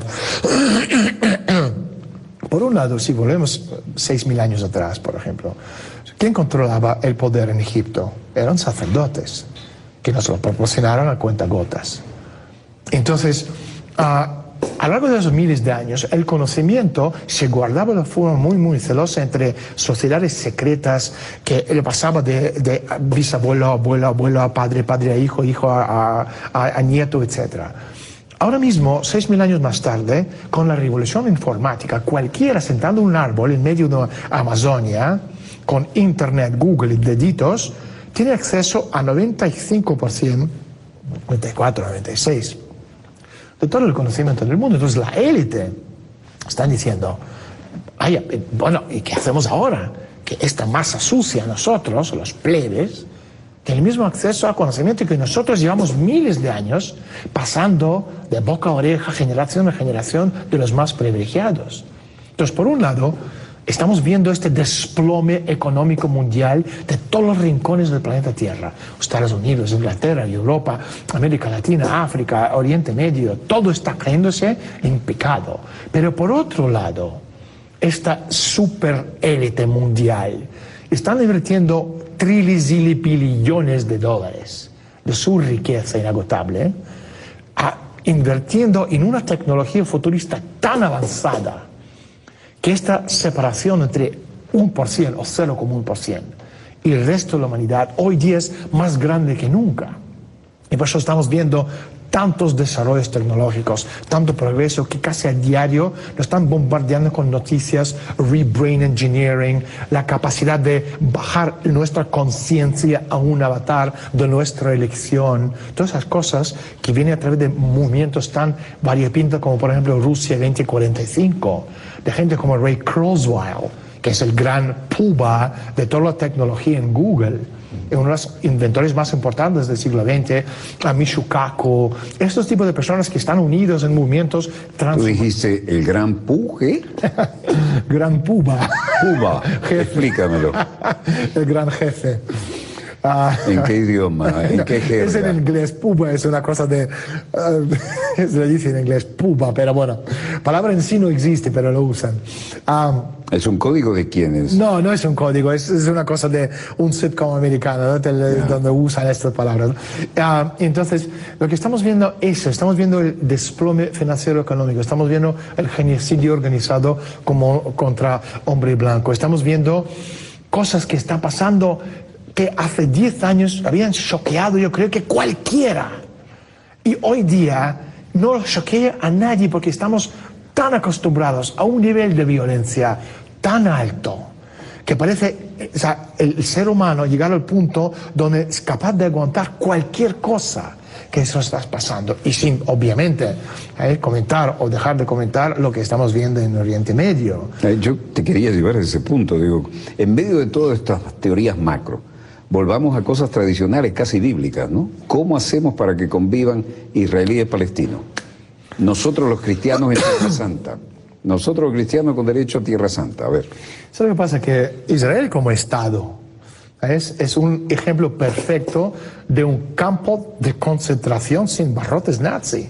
Si vuelves a las raíces de lo que es Estado en Israel, cómo se creó el Estado en sí, es fanatismo puro, peor fanatismo que cualquier fanatismo de los wahhabís de Arabia Saudita. ¿Sabes? Entonces tú no puedes de ninguna forma hacer estos dos conviven de ninguna manera. Los británicos lo crearon a propósito porque necesitan conflicto a nivel mundial. Es una de las tesis que explico en este nuevo libro. Pero la vieja raposa Inglaterra sigue teniendo ese poder.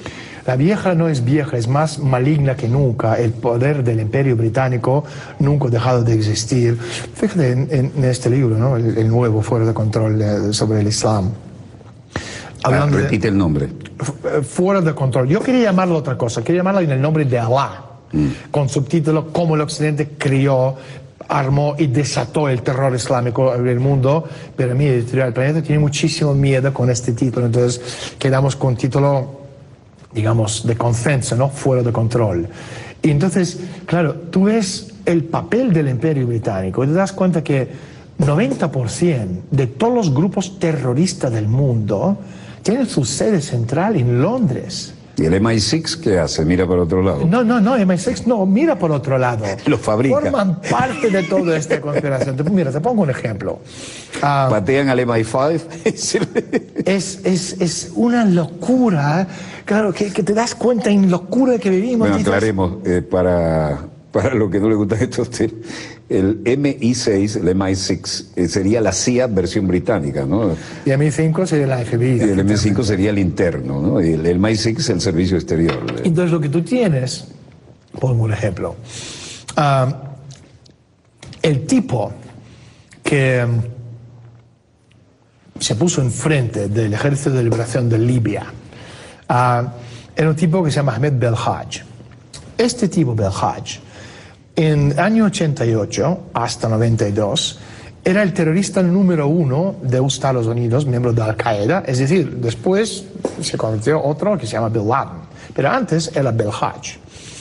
Después de 11S, a Belhaj le arrestaron en 2002 y estuvo preso en Guantánamo unos 6 años y medio. Cuando se fragó el plan entre MI6 británico y el gobierno americano para ir, y por supuesto los sauditas, no podemos eliminar los sauditas que están en todas las operaciones sucias, están dispuestos a luchar cualquier guerra hasta el último hombre muerto americano. Sí, pero ellos ponen el billete, no ponen los soldados. Ellos ponen el billete, efectivamente, no pueden poner el soldado porque son beduinos. Ahora, entonces los americanos sacaron a este Belhaj de Guantánamo en 2008, porque el Belhaj es terrorista de Al-Qaeda, tiene muy buenos contactos y puede liderar con prestigio y currículum el ejército de al-qaedistas enmascarados como si fuera el ejército de liberación de Libia contra Gaddafi. Y esto era un plan de los británicos de los años 90 que los británicos le habían pagado MI6 a Belhaj para matarle varias veces a Gaddafi, que no pudo hacerlo. Mira, yo he estado a esta distancia que estoy contigo, tuviste de hecho una foto hoy casualmente la tenemos ahí. Sí. Yo estaba cenando con Gaddafi, a cielo abierto, en la alfombra, en el ex Palacio del Rey Idris, y después lo he visto gobernar, y la gente venía de las diferentes tribus. En pueblos enteros mandan su delegación, pero delegaciones gigantescas, y los recibía como un padre, y todos se iban con una solución. Nadie estaba en contra de Gaddafi. No, el nivel de vida de Gaddafi, que Gaddafi le había dado a su país, era espectacular. Y todos los servicios esenciales eran gratis. Totalmente. Lo que estaban en contra de Gaddafi era el Imperio Británico porque este tenía petróleo. Entonces, lo que tenía petróleo y no se dejaba gobernar, habiéndolo educado nosotros en Sandhurst, en la gran academia militar británica. Efectivamente. Era un nacionalista honesto y las cosas las decía de frente. Un tipo con un carisma impresionante. Claro. Entonces crearon a este personaje Belhaj que se puso enfrente del ejército para derrocar a Gaddafi. Le derrocaron por fin a Gaddafi. Y después a este Belhaj, que era alcaidista número 1 en los años finales 80, principios de los 90, que pasó 6 años y medio en Guantánamo, le sacaron de la cárcel, le pusieron enfrente del ejército de Al-Qaeda, le pagaron $8 millones para hacerse con este ejército, y cuando derrocó a Gaddafi, le hicieron gobernador militar de Trípoli. Y las armas que venían a estos, se venían a través de embajador Stevens en Benghazi.